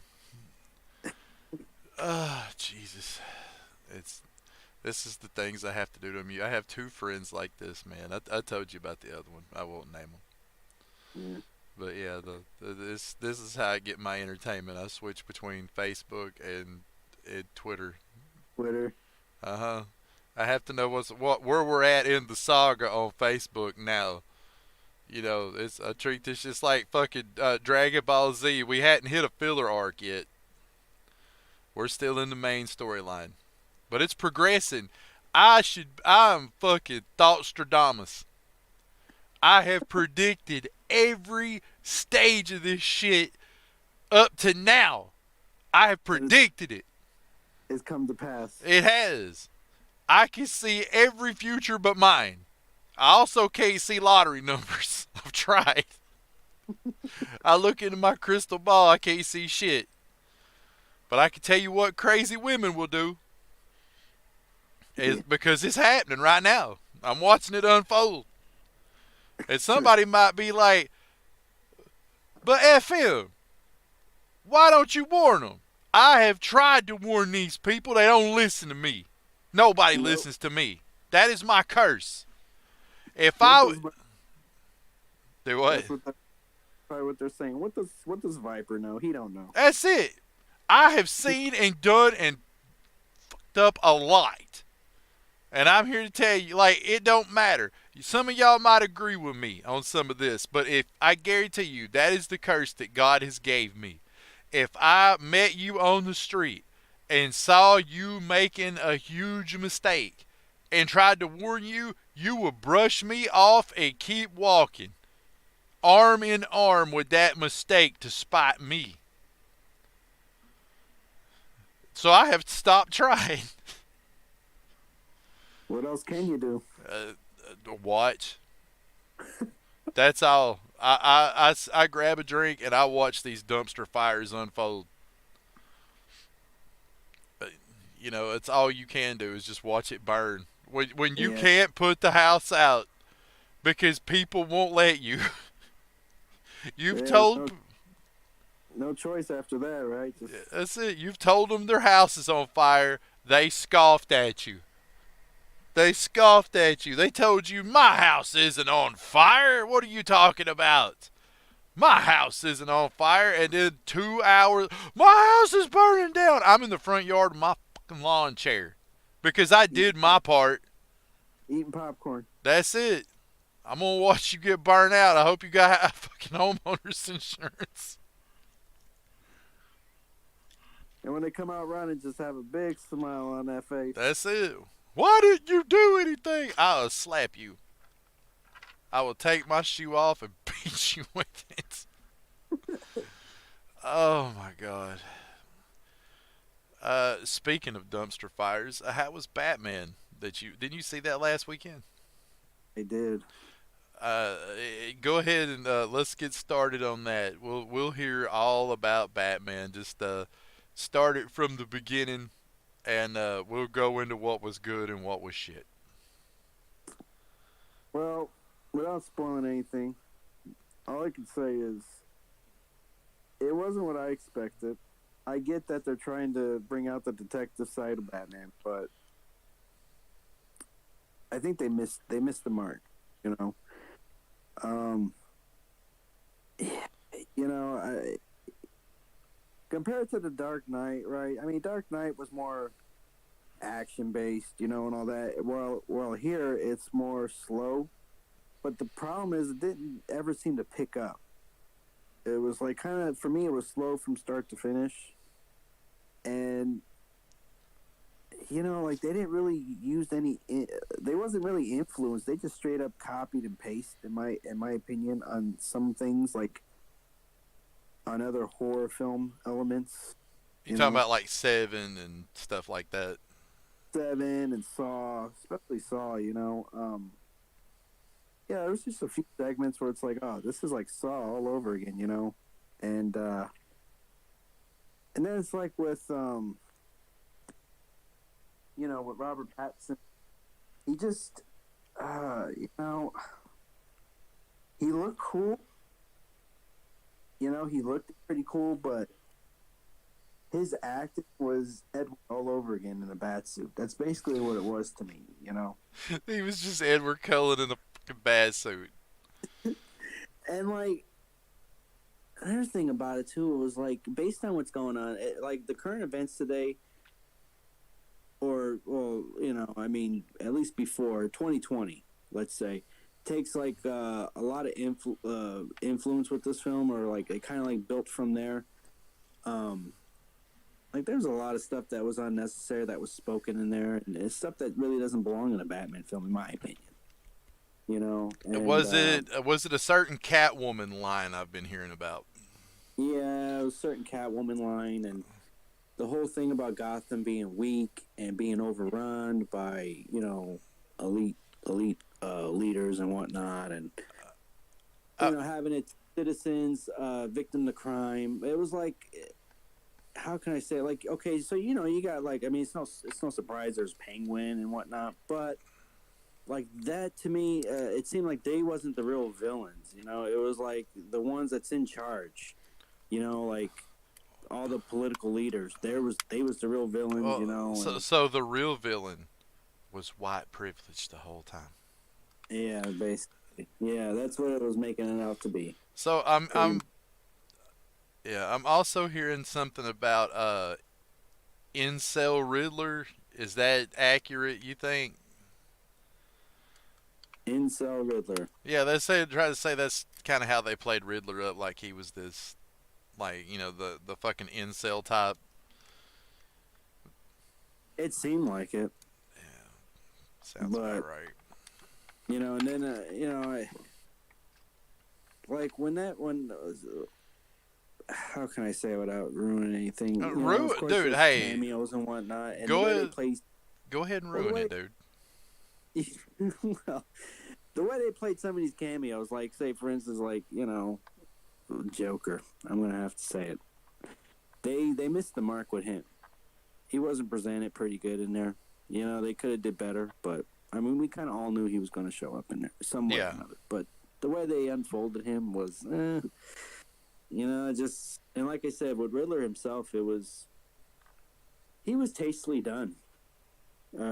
Tastelessly done. I mean, like I said, with Saw, he just kind of took the whole Saw thing in his hands. If you played Arkham Knight on how his puzzles were, it kind of reminded me of that, but without the Batmobile and stuff, it was more on people. But yeah. it seemed like they didn't have any ideas for this film, so they took bits and pieces of everything and problems with real life, and we'll just mash it up together and call it Batman. Yeah.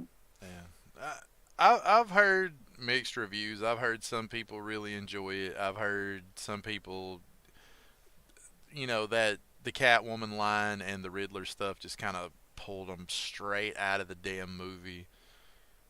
Uh, I haven't heard that many bad things about Penguin. Penguin. Penguin was actually surprisingly good. Yeah. Well, I forget his name. Colin Farrell. Yes. Yes, that's Is who. that his name? Yeah, that's Riddler. Yeah. Yeah. Um, he actually was good. I Or just not wish he Riddler. had He's Penguin. I'm sorry. Penguin. I wish he had more screen time. I mean, he had some good time on there, but it didn't seem like it was revolved around him. Like I said, it was more about the city itself, Gotham City. That was kind of like the main thing.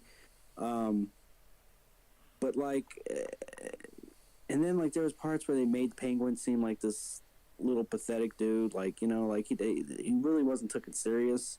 Yeah. Uh, yeah, I mean he was interesting. I mean they got a good actor to play him, and if they would have gave him more screen time, kind of revolved the movie really around him, and let's say had Riddler on the side, he could have been not as good as Heath Ledger's Joker, but like kind of like in the same position, if you know what I mean. Yeah. How The Dark Knight was revolved around the Joker and Batman. This could have been Batman and Penguin, and it would have made for a better film. But it was like Penguin to me felt like a filler, and after they was done with him, then they kind of, put their attention on the Riddler, and that was it basically. It just was. It felt like it was done half-assed. It wasn't really. It could have been better, in my opinion. So basically, Penguin Yeah. was there. But there was polls and there was people that voted, and they said Dark Knight was way better than the new Batman.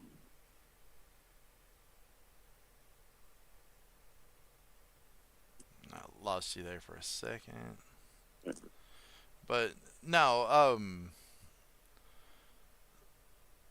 they so basically they just had Penguin in there to say they had Penguin in there. Is that what you would say? Is that about an accurate that's what it seemed assessment? like, I mean, to me, he had, like I said, if he needed more screen time. Yeah, he had a a decent amount, but not nearly enough to where he should have. I mean, if they're gonna do sequels and put more of him in there, that'd be great. I'd like to see him make a return. You know, Well, they're talking like but they're going to give him a HBO Max show. that would be kind of stupid in my opinion. Yeah, You know, I want to see him in a full feature film, not kind of dragged out in a TV show. they're trying to milk this shit for everything it's fucking worth, man. Yeah, it's like the same thing, like with some of the, not to get off topic, but like how they do some of these games and episodes and whatnot. You Yeah. know, like Final Fantasy VII. It's like it's all, let's stretch it as far as we can, and milk it. You know, Yeah. nobody really wants that. We want every, you know, we like with the Batman movie, we want everything in that, like how Nolan did his Batman films. You know, it was perfect. You had Batman Begins, and then Dark Knight and Dark Knight Rises. It was perfect, I think, how it all unfolded. But now it's like you said, they're going to give Penguin his own little show and all. Oh, man, no. This is going to turn more people away, if anything. How They're was executing it wrong. Gordon? I think I lost you again. Hold on. Can you hear me? Fuck. Give me just a second.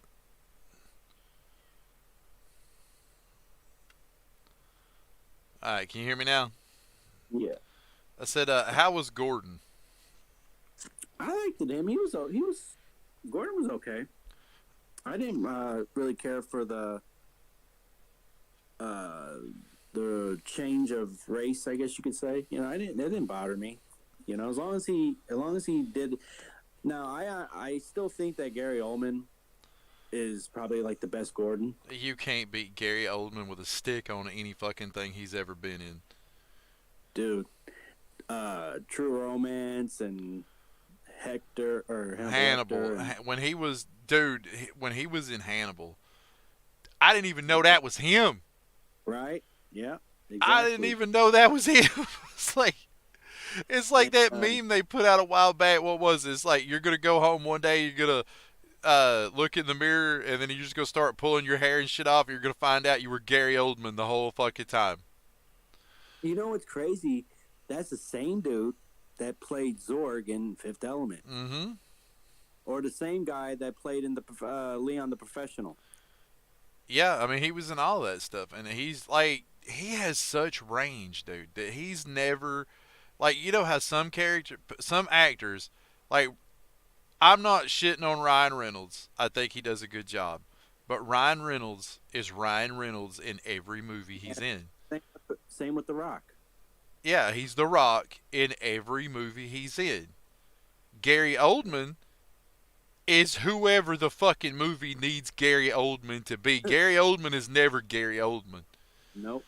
And it is insane. Like, Yep. him and Dracula.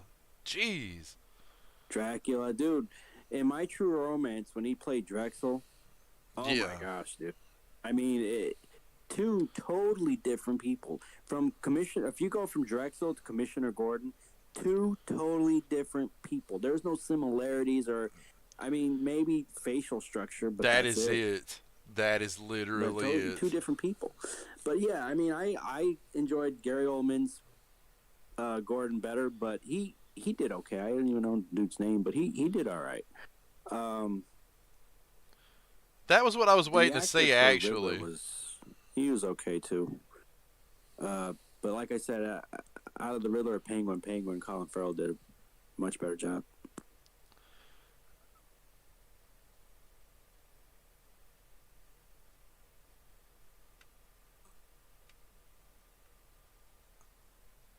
This shit's starting to get annoying. Another thing too was the music score. It was cool, like at the first hour or so, but this movie's 3 hours long. Yeah. And I think they kind of overplayed it a bit because that's all you kind of hear throughout the whole film. Now, I have heard that that the length is one of the major things wrong with this movie. That it's way too fucking long. For what it is, for how the movie is, it is too long. If it, because I think the Dark Knight or Dark Knight Rises, that was 2.5 hours long, and this is like hitting like the 3 hour mark almost. So let's say you add an extra half hour, which really to a movie it ain't much, but for what the movie is, because I could sit there and watch Dark Knight Rises, which is not, in my opinion, not the.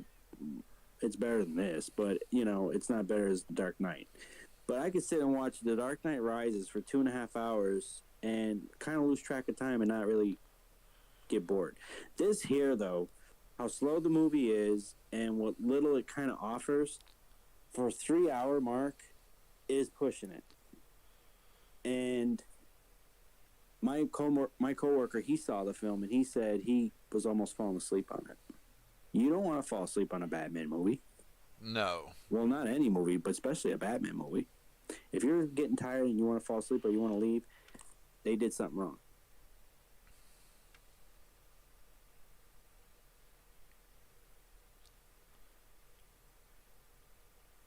I think I lost you again. No, I'm here. I'm listening. I was listening to you go. Like, now, I remember the first time I watched The Dark Knight when we were in the theater to see that. And, what really got me. Fuck, you did. Are you there? Yeah, I'm here. Alright, yeah, it's fucking bouncing around. But no. What got me about, like, The Dark Knight when it came out was after they caught Joker and took him to jail, I thought the fucking movie was over. Right? I'm like, shit, this has actually been a really good movie. And then I'm like, I started to realize, I'm like, we're only halfway through this movie. Yep. And we had, what, another 45 minutes to an hour of the movie left. That shocked me because I was like, damn, the movie's about over. They caught him. Yeah. The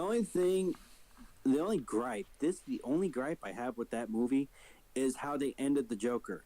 Just having him hanging laughing. Yeah. I think they could have done better, but other than that, from start to that point, the movie was just a masterpiece, in my opinion. Always, when I saw it in theaters, dude, I was not expecting that. No. Everything was unexpected. When you thought something was going to happen, it didn't. And when you wasn't expecting anything, it did. It was like just, and I was watching it. Actually, we watched it a day after we saw the Batman, right? And I'm watching, I'm thinking to myself, Batman aside, right? If you take the whole Batman franchise aside into this movie and just focus on the movie itself, you pretty much have like this psychotic dude that's in clown makeup. Let's not say he's the Joker. Let's just say he's just some psychotic dude in clown makeup and he's terrorizing a city using his skills and his masterminds and all that. That there itself makes a good movie. Because the fact that this is a Batman movie just makes it even more better. It just, dude, it will always. Now I love the Tim Burton films. Yes. Especially the first one. Batman and Batman Returns will always hold a special place in my heart. Yes. But Dark Knight is probably as good, in my opinion, as it's going to get for Batman. I don't think they're going to top it. Now, Joker with Joaquin Phoenix, I love that movie dearly too, but it's not canon, supposedly. No, I'm sure it's not. And it's all, it's just like a what if or whatever kind of film, but the way they did that was awesome. And I said, if they could make a Batman movie in that kind of universe, that rated R universe, that would be, dude, that's Frank Miller stuff right there, But I don't know. And then somebody was saying something about if they made a sequel where it's Joaquin Phoenix and Rob Pattinson. That, I don't know. I don't know how that would work. The only way that I feel like that would work is if they were working that off of the Three Jokers storyline, which they could do. I'm not going to say that that's impossible. They could do that shit. But I don't foresee, like, that would require them to have a little bit of intelligence, and that's not what they're known for. You heard what they were going to do with that Flash movie. I'm sure. I didn't hear anything about I don't really care for the Flash, but Oh, I didn't hear anything. They're resetting the DCEU, and they're ditching Cavill and Affleck, and they're gonna they're bringing in old man Batman Michael Keaton, and he's gonna make Batgirl like his Terry McGinnis, and then his Batgirl Terry McGinnis, with Terry with an I, is gonna work with the new Latina Supergirl that they're putting in there, and those are gonna be the fucking front runners for DC now instead of Superman and Batman. I shit you not. Look this up. This is real. Yeah, I heard. I know Michael Keaton was coming back. There's actually spy pictures of the set where his stunt double is in the costume, and the costume kind of looks like Batman Returns, but a little bit more modern. Yeah, I'm sure you can move the neck. Yeah, right. But yeah, I knew Michael Keaton was going to be in it, and that's why I was kind of. That's the only thing I knew about the Flash. Well, that was how they were gonna bait you. Right. Let's get the old Batman in there. But, dude, my brother said this, and he made a good point. I think my brother said this. He said, if they're going to bring Michael Keaton back as Batman, why not make a Batman Beyond and have Michael Keaton as old man Bruce Wayne? Well, that's what they were gonna do. He's gonna be old man Bruce Wayne, and he's gonna have, like I said, Batgirl, but it's like it's gonna be like Batman Beyond, but it's gonna be Batgirl. It's Terry McGinnis. It's just Terry with an I, and she's gonna be the bestest ever. She's got so much shit to teach Bruce. Man, they should just straight up make a Batman Beyond, though. I wish they would, but they need to stop all production on all of this shit for at least 10 years. Just stop until all of this bullshit is over with. Just stop production on every fucking thing. Don't make another damn adaptation of shit. Let things settle down. In 10, 15, 20 years, come back and be like, all right, we're going to make shit like we have made things. The fucking revolution is over. We're going to start putting out shit and start things back. Hell, start making shit like you did in the 1980s, man, where give us some fucking good action flicks. Give us some good horror movies again. Yeah, but pop culture's dead. They're never going to resurrect it.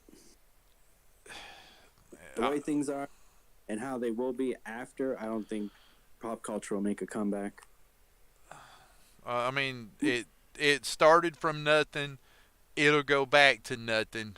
But like I said, with time, we can have something else again. The problem is like I said, shit is so radioactive right now that, like, I do not trust movies. Like, I was excited for Doctor Strange too, but I've read the leaks and I'm like, I don't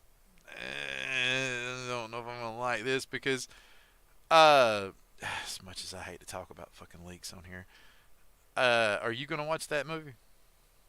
Nah. Have you seen? It doesn't matter if I tell you the leaks. Then I'm gonna go over the leaks, people. So if you don't want to hear this shit, if you're in the chat right now, I see I've got at least one viewer. If you do not want to hear this, as much as I hate to, you probably need to skate. Yeah, I'm not much of a Marvel fan. Well, basically, you're gonna have like Evil Strange, and fucking they're gonna go and you're gonna have Patrick Stewart is gonna be in it as Xavier from that timeline. You're gonna have Ian McKellen's gonna be Magneto from that timeline. You're even gonna have the Fantastic Four from the first Fox movie in there. And Wanda's basically gonna kill everybody, including fucking Hugh Jackman. What? Yeah, I mean that's the leak. Wanda's gonna fucking her to borrow again, use the same euphemism I used earlier. Her cheese is slid completely off her fucking cracker, as she is just loses it and starts murdering all these fuckers. And that happens, and then like apparently at the end there's this big battle where you get like, and this is all rumor. This is all rumor. This is shit I read on Reddit. It could be real. It could not be. Don't crucify me if it ain't. because I don't know for sure. I do not have any insiders. I don't work for Disney or Marvel or any damn body. I drive a truck. I'm sitting in fucking Mississippi right now. I don't know shit. I just read the internet. But like you're gonna get like Strange. You're gonna get like an alternate universe version of Tony Stark, which they said they're gonna have two different versions of Tony. There's gonna be another Robert Downey Jr. Tony that survived Endgame, and then there's gonna be a Tom Cruise version of Tony. I shit you not, a Tom Cruise version of Tony, because originally they were gonna get Tom Cruise to be Iron Man. So they're gonna do that now, and he's gonna be kind of like a superior Iron Man, like they had in like the few years back. Um, but yeah, Nick Cage, Ghost Rider, Tony Stark, Robert Downey Jr. back in the suit for like 5 minutes. Strange, and geez, a few other people. They said something about a John Krasnick, Mr. Fantastic, and an Emily Blunt, Invisible Woman. I don't know how true this shit is, but he would make a good Mr. Fantastic. But I don't know, in Disney, the Fantastic Four is not going to look like the Fantastic Four. They're going to race and gender swap everything, and Sue Storm is going to be the smartest woman on the planet. And poor old Reed, poor old dumb Reed, well, he's just there taking all the credit. That's how they do things now. And that's like, I would just about put money on it. If there was a gambling pool on this, I would bet for that. But, I mean, that's what we're dealing with. Well, it seems like too. I mean, did they already do the time travel stuff with Spider-Man: Homecoming? It was alternate universe. Well, it was No Way Home had the alternate universe stuff, and that basically, Doctor Strange Multiverse of Madness is going to be the fallout of all of that. Now, I'm not going to say that it's going to be a bad movie. It might be. Honestly, I'm not going to be there opening weekend. I will wait, and if I hear good things, then I'll look into it. If I don't hear good things, well, I just won't fucking watch it. But kind of like how I did with Batman. I had my suspicions about Batman, and to be honest, I wanted Batman to knock it out of the damn park because I've been watching Batman movies in the theater since I was a kid. I've had the privilege of having Batman movies in the theater every, 5, 6, 7, 8 years since the 80s. Since the ass end of the 80s. And I've enjoyed it. But this sounds like kind of a meh movie. And we got two mehs and a fucking a shit movie. Because I didn't hate Batman Forever. I'll be the first one to admit it. I didn't hate it. I thought it was alright. Now, Tommy Lee Jones' Two-Face was stupid. I didn't enjoy that.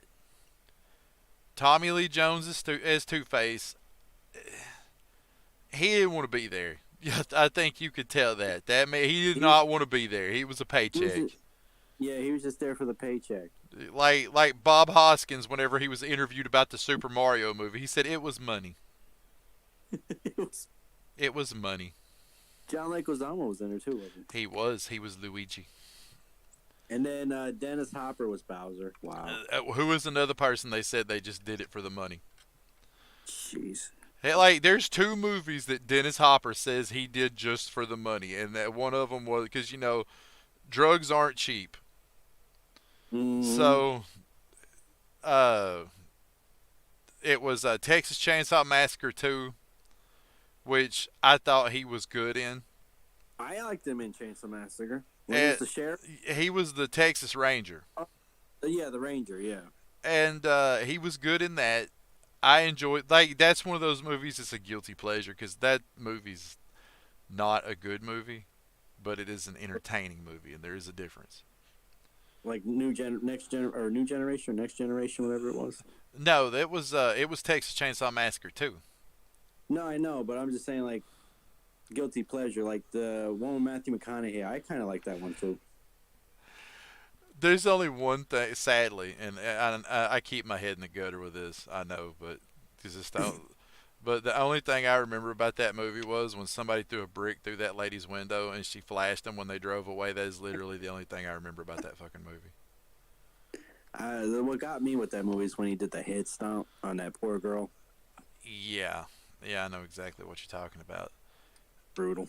And God, whenever I think about like I remember when people were talking about House of a Thousand Corpses, like it was gonna be, it's just this groundbreaking fucking movie, right? It's the most raw horror movie you've ever got, and I was like, it's fucking Texas Chainsaw Massacre. It's just more boring. Yeah. That movie bored the shit out of me. I liked it, Devil's Rejects, more than Thousand Corpse. Devil's Rejects was good. I enjoyed the shit out of Devil's Rejects. Now, House of a Thousand Corpses was basically, like I said, it was fucking. Rob Zombie looked at Texas Chainsaw Massacre and he's like, I could do that. And he did it. That's all it was. And he even had Chop Top from fucking Chainsaw 2 in there. He had Did he? fucking Chop Top from 2, yes. And I'm like, you. This shit couldn't be any more on the nose, but you had all these people who were just, oh, it's so good. Oh, it's just the best. Oh, if you like it, good for you. But I had seen this movie already. I saw it years ago. And then I saw all the other movies based on that movie that came after. All the sequels that came out. And to tell you the truth, when they remade Texas Chainsaw, I didn't enjoy it. I didn't think it was that good. The one that just came out? No, the one that just came out. I I want to talk about that one on the stream, but I need you to watch it. Yeah, I still got to get to it. I need you to watch it But, because that movie was everything I thought it was going to be for 35 minutes. And then after 35 minutes, they flipped the script on me. And I was like, that was the most pleasant surprise I think I've ever got out of a movie. Because like I So- said, it was hitting all the beats I knew it was going to hit for the first 30 minutes. So that's what they. So it's like they did their job. They wanted people to believe, like, yeah, this is what it is, typical. But then after, nope. Well, I'm going to go ahead and warn you now. You'll be able to pick out who's going to live. You're going to be able to pick it out immediately. Because with that, they stayed transparent. That's the only Right. thing they didn't buffalo me on. But I was pretty happy with the rest of it. I'll say that. I was very pleased with some of the things that they did in that movie. Because by the end of it, I was very conflicted. I was watching that shit with my 14-year-old son, right? Because we went in there specifically to make fun of that movie. We did. And for the first 40 minutes, we did. Or I'd say 35. We made fun of it, and it was glorious. Because he is every bit as critical of this shit as I am. So he was watching it, and he was like, oh, of course, they're going to talk about that. Oh, of course, they're going to talk about that. Oh, of course. You know, and it was, how many lesbians do you think's in this movie, Dad? I was like, at least 3. I never got confirmation on the exact number because they didn't give us time to find out. Bubba didn't wait. He started handling business. He didn't ask. He didn't care.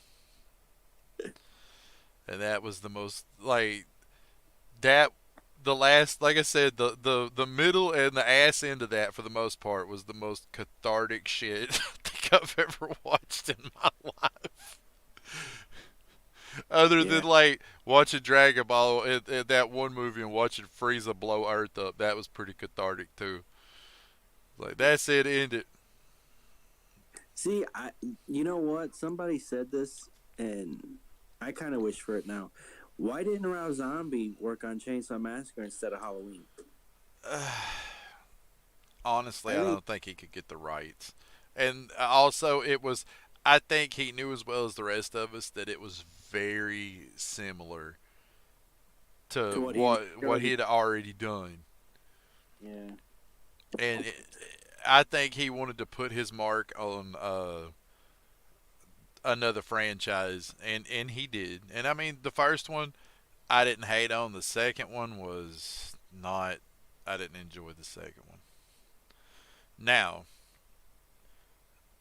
as far as those movies, I love John Carpenter's explanation for how he feels about these movies because a lot of these directors, I feel like they would probably not like watching their babies get fucked with, you know?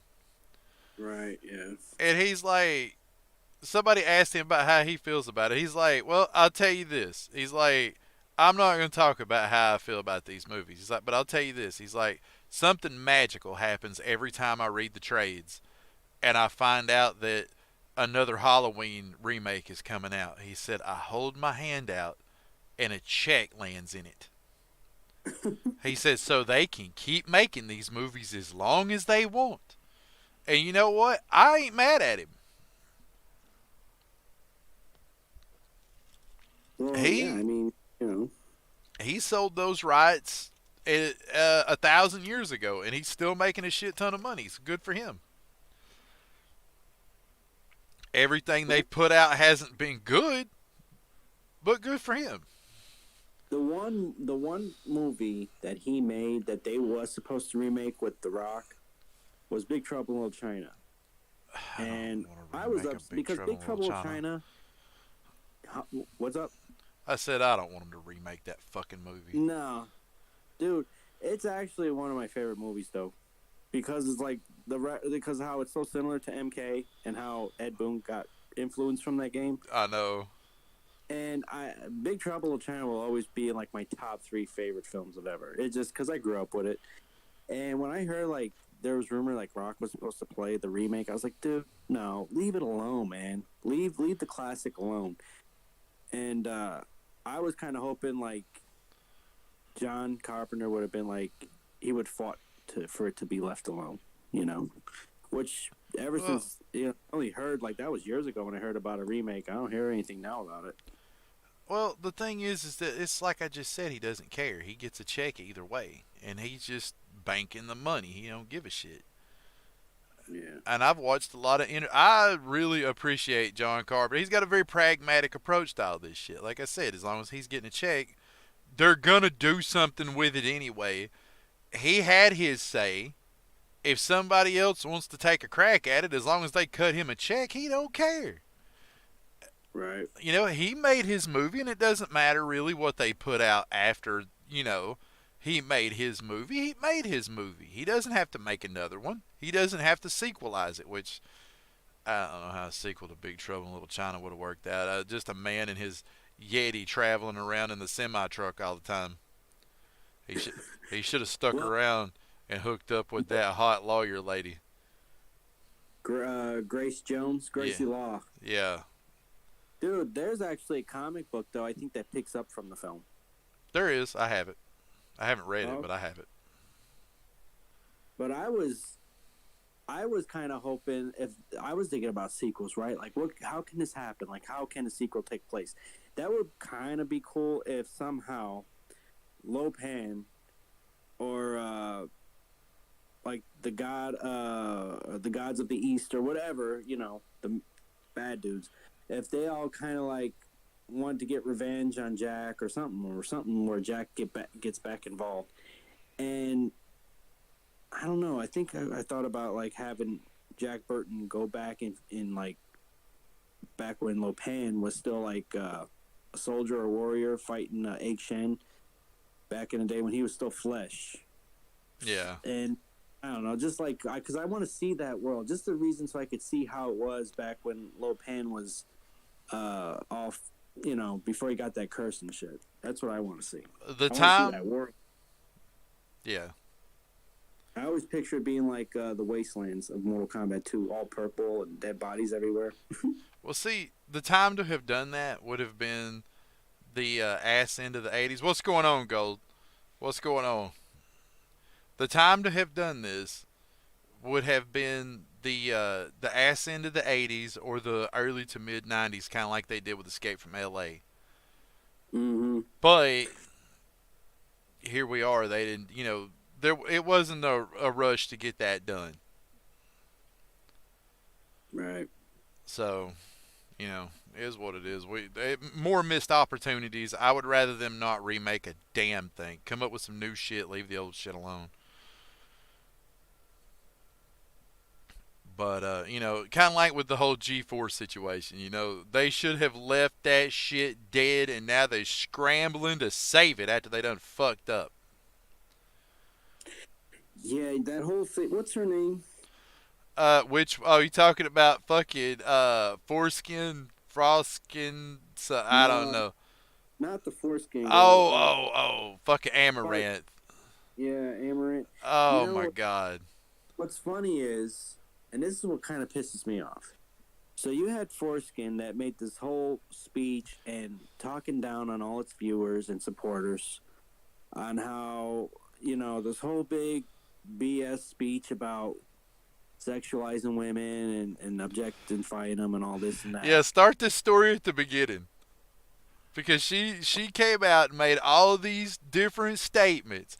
Women are not here to be objectified by you, and all of this garbage. And then Right. what do we have this week? Yeah. Is What, she still on the show? you talking about the Foreskin, whatever her name was? I'm gonna call her Foreskin. Yeah, we'll just call her Foreskin. Foreskin is still there, but her show got canceled. Because this week, like, fucking G4 changed the big channel to X Play only. It's X Right. Play. And they made the little bitty X Play channel G4. And they canceled like two shows, and her show was one of them. And apparently she's been getting like super pissy on Twitter this week.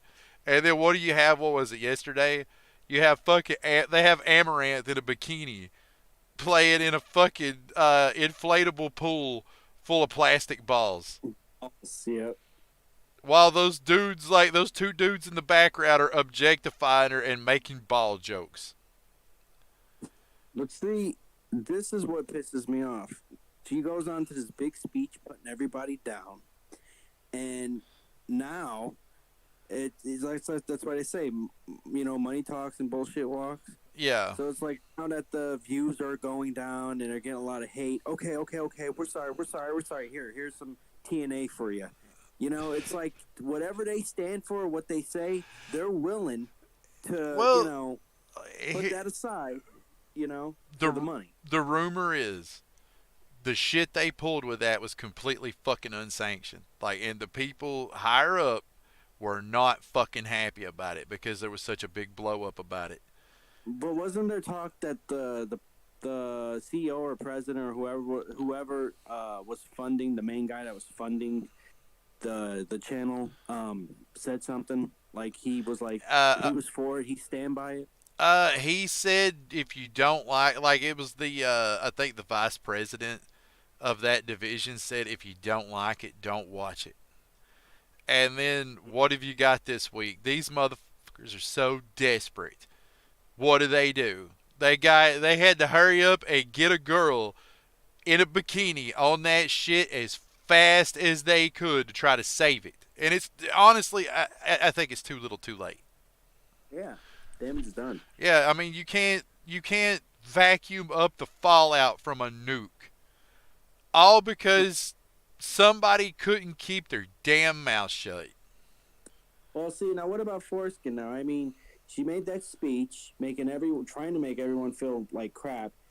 She's still working there, right? She don't have her show, but she's still with the network.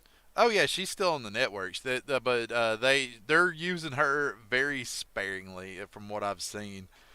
But still, I mean, now if she made that speech, which she did, now that whole speech she did, and then they're gonna have that girl in the bikini on the show, don't you think she should say, "Oh well, this ain't what I stand for. This ain't what I support. I just made a big speech about this. I'm leaving. I'm sorry. I gotta quit." But she's still there. That's not gonna happen. She needs money to live, and no, Right.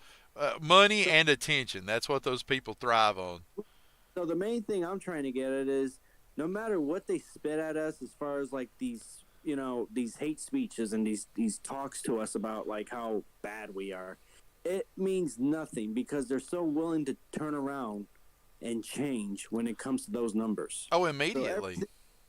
so everything they say, take with a grain of salt because it doesn't matter. Like like if she's willing to stay there at that network after what they just did this week, that means everything she said was irrelevant, even though it already was from the beginning.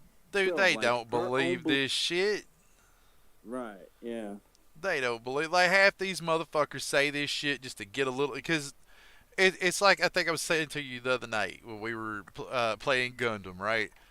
They don't believe 90% of the shit they say, the shit they write. They don't believe it. They're just saying it to get somebody riled up, to get them either in their mentions on Twitter, get them on their articles on whatever bullshit site they work for, get them on whatever bullshit YouTube channel they have, so that you'll fucking argue with them. That is it. That is all. To get their traffic up. 90% of the. I'll be generous and say half of them don't believe a damn word they're saying. And they don't know jack shit about half of the stuff they're talking about. Like, it's like I gave you the example last night about the dude that was running his mouth about Gundams. Talking Mm-hmm. about, oh, they don't deal with, actual fallout of war and PTSD and all this other shit. And how many of those pilots had PTSD? I mean, seriously, I didn't watch the original series, but I watched people flame this dude in the mentions, which was what he wanted.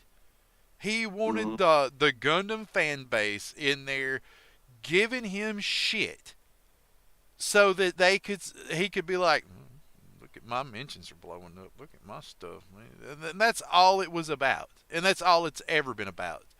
Kotaku, Screen Rant, all of these different garbage websites. That is, they put these hot takes out there specifically to needle a fan base to get them to show up and be outraged. That's all it is. They're farming fucking outrage, and they'll continue to do it as long as people show up, and it's happening less and less. I think BuzzFeed tried to go public with their stocks, and you couldn't give that shit away. It, this, this stuff is ending as far as that version of media. But it's dying because they can't keep people showing up. I mean, there's only so long you can beat a bull with a stick. It'll eventually just leave. Yeah. Eventually, people's gonna want to move on to something else. And they will. Yeah. But that's, like I said, that's a big part of the problem with a lot of this stuff. It's basically, and that's Foreskin's big issue.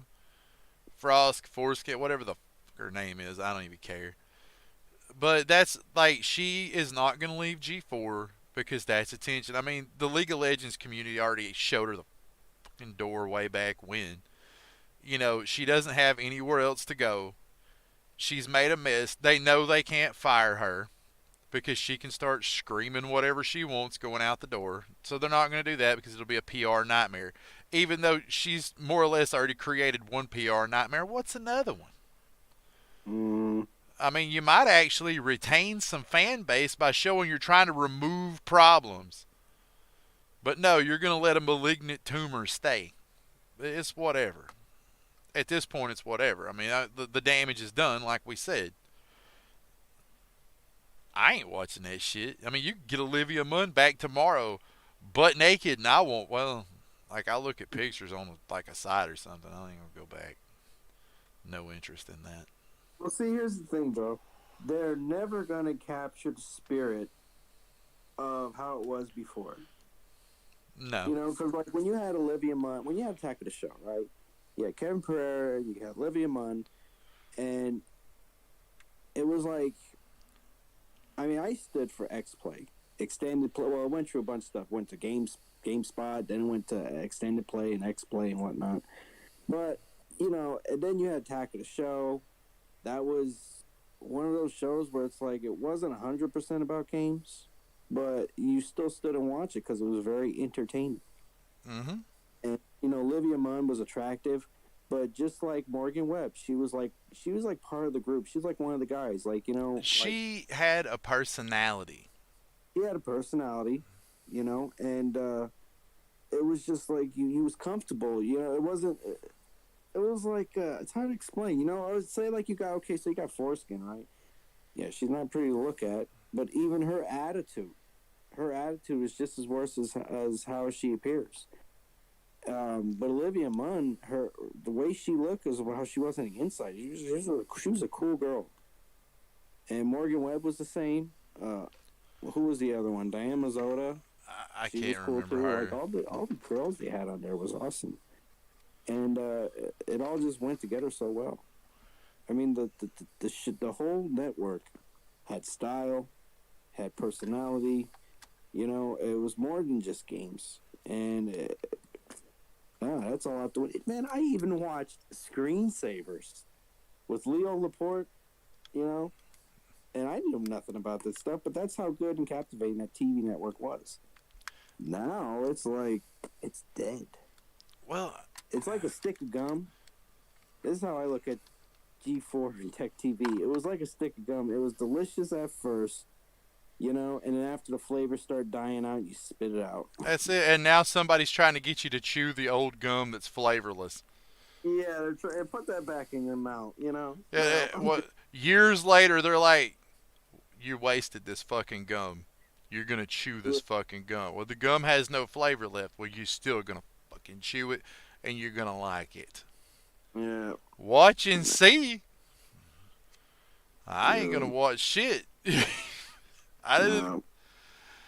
It's. You knew it was gonna get the 2022 makeover is what you knew, and I wasn't stupid. I knew that because they weren't gonna have a girl in a big. I mean, they got her right now, but how long is that gonna fucking last? I mean, basically what it is they had Amaranth on there, and apparently that show did very well. Apparently that show did very, very, very well, and they're probably begging Amaranth to come on every third show now. And you know that burns that bitch up, man. You know it does. Good. Let it make a statement to her. Let it open her eyes and realize, hey, look, this is America, man. And just like really anywhere else, but especially here in this country, sex sells. It always Especially- has. Yeah, especially the young, thirsty guys that that live in their parents' basements and stuff. That's what they thrive over. And that's what helps the network. That's what helps the viewers. The views or whatever. Yeah. But yeah, I'm glad she's gonna learn the hard way about it. So everything she just said, she can put back in her mouth and gargle it up. She ain't got much of a choice these days, man. I mean, she's gonna have to, deal with like I said. This I think her little rant was completely unsanctioned. I think that they got their ass crawled for it because she was baiting YouTubers there for a while. It was I bet you won't talk shit to my face. I'll come on your shows. And then I think she made a deal with somebody and then backed out. Which honestly, the one she had made a deal with was the safest one she could go make a deal with because it was one of the few YouTubers that wasn't going to go hard.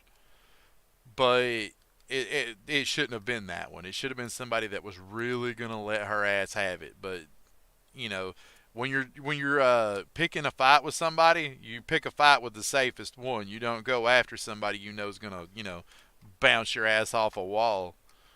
Right. And then end up backing out anyway. Oh, she got threats. Sure she did. Sure, she got threats from the higher ups that you better keep your damn mouth shut if you want to keep your damn job. Mm-hmm. That's what happened there, allegedly.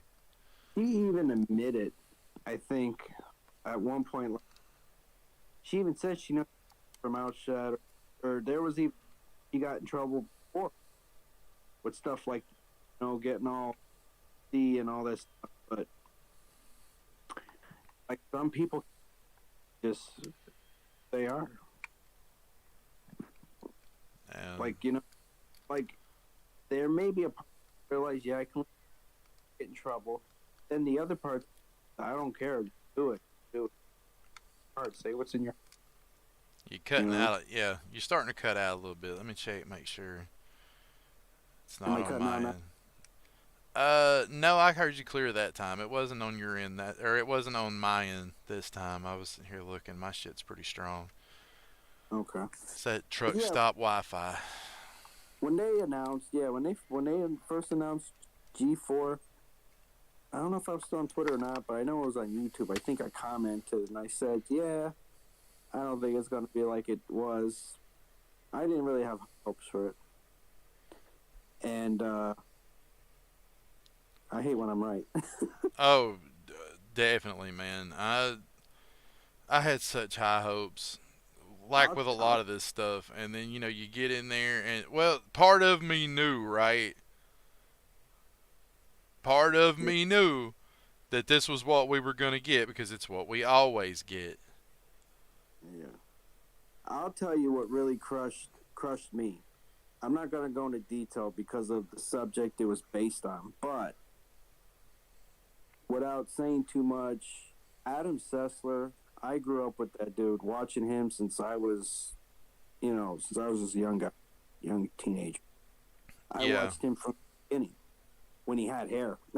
right. And to see how he turned out and all the bad stuff he would talk about and say now, it's like it really was a big letdown. I mean, yeah, the show, I was excited to watch his reviews. When I heard that he was going to review games again, I was like, well, there's some part of G4 that I can at least watch.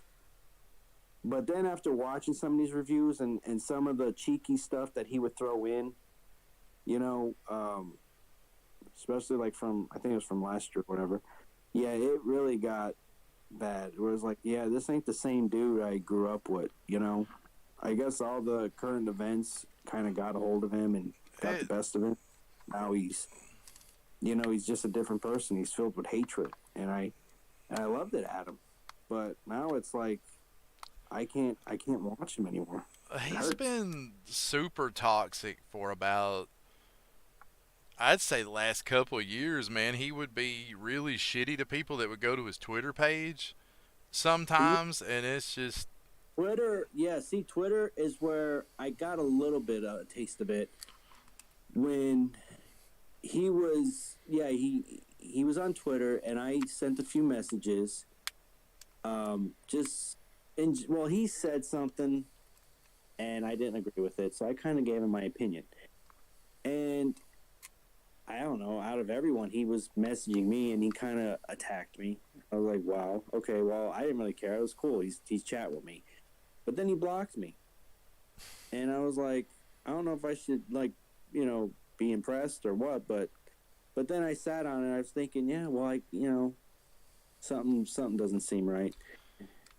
I mean, yeah, he blocked me because I had an opinion. Well, right? that's how it is. Yeah, and then, believe it or not, Ward got out, like he said, all this other stuff on Twitter. It all kind of came out of the open. It came out of the closet or whatever, or out of the box. And I was like, oh, crap. It's like, man, I never thought he would say this kind of things. And there was I guess not hidden video, but amateur recordings of Sessler kind of hanging around. And dude, we all know a lot of people ain't who they really are when they're being recorded on television, live or whatever. But dude, he's totally different than what you see on X-Play or whatever. Totally different guy. Well, I mean, back in the day, you had to keep yourself fucking reined in. You couldn't be a psychopath on television because they wouldn't let you be a psychopath on television. Now they don't care. They just turn these fuckers loose on the populace. Oh, well, hell, you got mental issue. Oh, hell, just vomit that shit all over everybody. It'll be fine. And what does it get? You're losing money. You're bleeding subscribers right now. You're having to rebrand your whole channel, and you had to go beg Amaranth to get in a bikini. How does that feel? You feel pretty good about your brand now? You feel really good about it? I feel really good about it myself. I'm enjoying watching it. I will sit and watch this shit and laugh my ass off every day. From It's, here. I mean, this is how I would hope. It's kind of like a movie. How you kind of hope, um, like revenge takes its way or whatever. Oh, yeah, yeah. Karma eventually works its way back, and it's doing that now. People are tired of losing money on this shit. And I think that things are starting to work back the other way some. And that's why they're really showing their asses right now, these folks that do this shit. Because they know it's slipping away from them a little bit. So they're going to show their ass. They're not wanting to act right. They're not wanting to lose what little bit of clout they got. So they're gonna. It's raging against the dying of the light. You know what I'm saying? Right. It ain't gonna get them anywhere, but I mean, by all means. Well, I just yeah. I hope this is. I hope this is like one of those things where it catches on to other platforms. It's like, wow, let the fans, people speak with their wallet. This is where you speak with your wallet, and you see how things can change, right? I mean, like same thing with Sonic. People didn't like how Sonic looked. They changed it. Well, they didn't like how G4 was. They tried. They tried to change it. Yeah. You know, it's like I said, you can have people that, and this thing. What's bad too? You can have people that can sit there and complain about it, but they'll still support it. Well, you ain't gonna get anywhere then. Nope. But if you let your wallet do the talking instead of your voice, numbers speak way louder than words. Believe that. It's all about the Benjamins. And if they're going to, I mean, yeah, it's like they probably figure, oh, well, we'll probably lose maybe 2 or 3% of the gross or whatever the show brings in. No big deal. We'll make it up next season, or we'll make it up, next episode or whatever. But when it's double digits, that's when they can get scared. And that's why, okay, we need to change the game. So, this is what they want. Let's give it to them. So people need to, the viewers and the fans need to take notes and say, look, if you let your wallets do the talking, you can get stuff done. Progress can be made. Well, see, that's the whole problem, man. They're not gonna learn a damn thing until people stop giving them money. And the problem is that so many people will not stop fucking paying them, even though they don't even like what's being put out. Even though these companies have shit takes, you're still giving them money. And that's the main problem. Look at Disney right now. Have you heard anything about that shit going on in Florida? No. Okay, there's a bill going through in Florida right now, and it's basically that they can't teach any kind of sex education, any kind of gender education, any of that stuff. They cannot teach it in Florida. They cannot teach it from K through 5. You can't start teaching that stuff to like 6th grade. And these fuckers are losing their minds over this shit because they Wow. want to be able to teach this shit to kindergartners, man. And like basically the parents are like, I don't want this stuff taught to my kindergartner. I don't want this stuff taught to my 3rd grader. We need to teach this stuff around about, grade 6 through, high school stuff. But the fucking media has spun it into they call it the don't say gay bill. All right. And originally, they're wanting all of these businesses in Florida to renounce it. Mm. You know, and fucking Disney, after a bunch of their employees complained, they did that. They pulled some of their political funding and stuff, but we'll see how long that shit lasts, right? They put out a whole memo talking about this shit. Oh, we're going to pull this and we're not going to give money to this. It's like, let's see how long that works. before, the state starts hitting you with fees and shit they hadn't been charging you with, or where they've been letting you slide on some state taxes because you're Disney World. Let's see how long that shit lasts. You're still on state land. You still Right. function in the state of Florida. You're gonna have to fucking give that money. Because the state gonna get it out of you one way or the other. Trust me, I know. I used to work for them. Not the state of Florida, but the state period. They will get their money. But One way. yeah, and I mean, basically, it's the people that are against this. Think about what you're against. You want to make it where these people can teach kindergartners about this stuff. Why? Why in the world? It's not necessary. What kindergartner, what first grader, third grader, fourth grader, fifth grader needs to be thinking about this stuff? And if they have questions, a teacher's not the best person to ask. A parent is the one that should be having these discussions. As a parent, I say that. Yeah, And I don't blame. but and a bunch of people do not agree with Disney on this, but these same people will be at Disney World tomorrow spending the money. Yeah. And that was the point of this whole story. You don't agree with Disney. You're not happy that Disney, pulled their funding. They're all against this bill that's going to keep, this stuff from being done in schools, which the bill's going to pass anyway. Good luck to you. All right, you're fighting against parents to teach kids things that they have no business learning at the age you're trying to teach it to them, in my opinion. I make sure to throw that in there.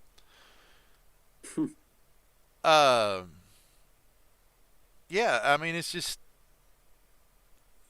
the parents have issues, but these are the same parents that'll be booking hotels tomorrow at Disney World. They'll be hauling their kids around the Magic Kingdom in a week, 2 weeks, when summer starts. You'll still be doing it. And they ain't going to learn shit because you ain't learned shit. All right. I don't want to, I hate giving Disney any money, but it's hard not to.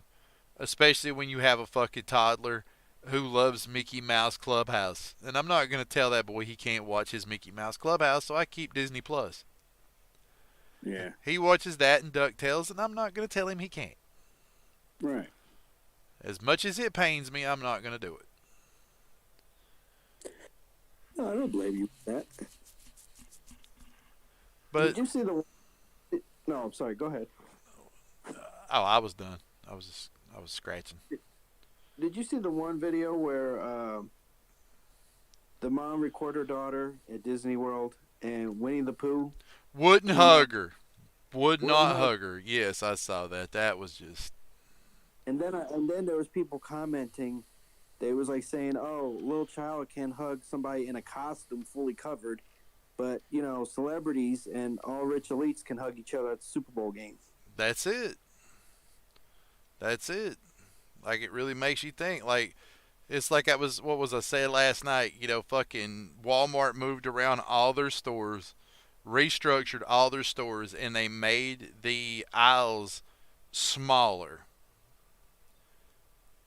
In the middle of a fucking pandemic, they made the aisles smaller. What sense does that make? We're all supposed to be staying 6 foot apart, and you have narrowed the aisles. It's almost like the shit don't matter. Things that make you go,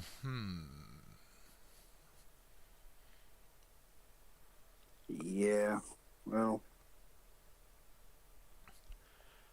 it is what it is, man. It is that. But I feel like we have hit a good stopping point for tonight. I think we'll go ahead and cut it off here. If you want to hang out a little bit after the show's over, I was going to holler at you. But as far as everybody else goes, y'all have a good night, and we will try to make this a couple of time a week thing.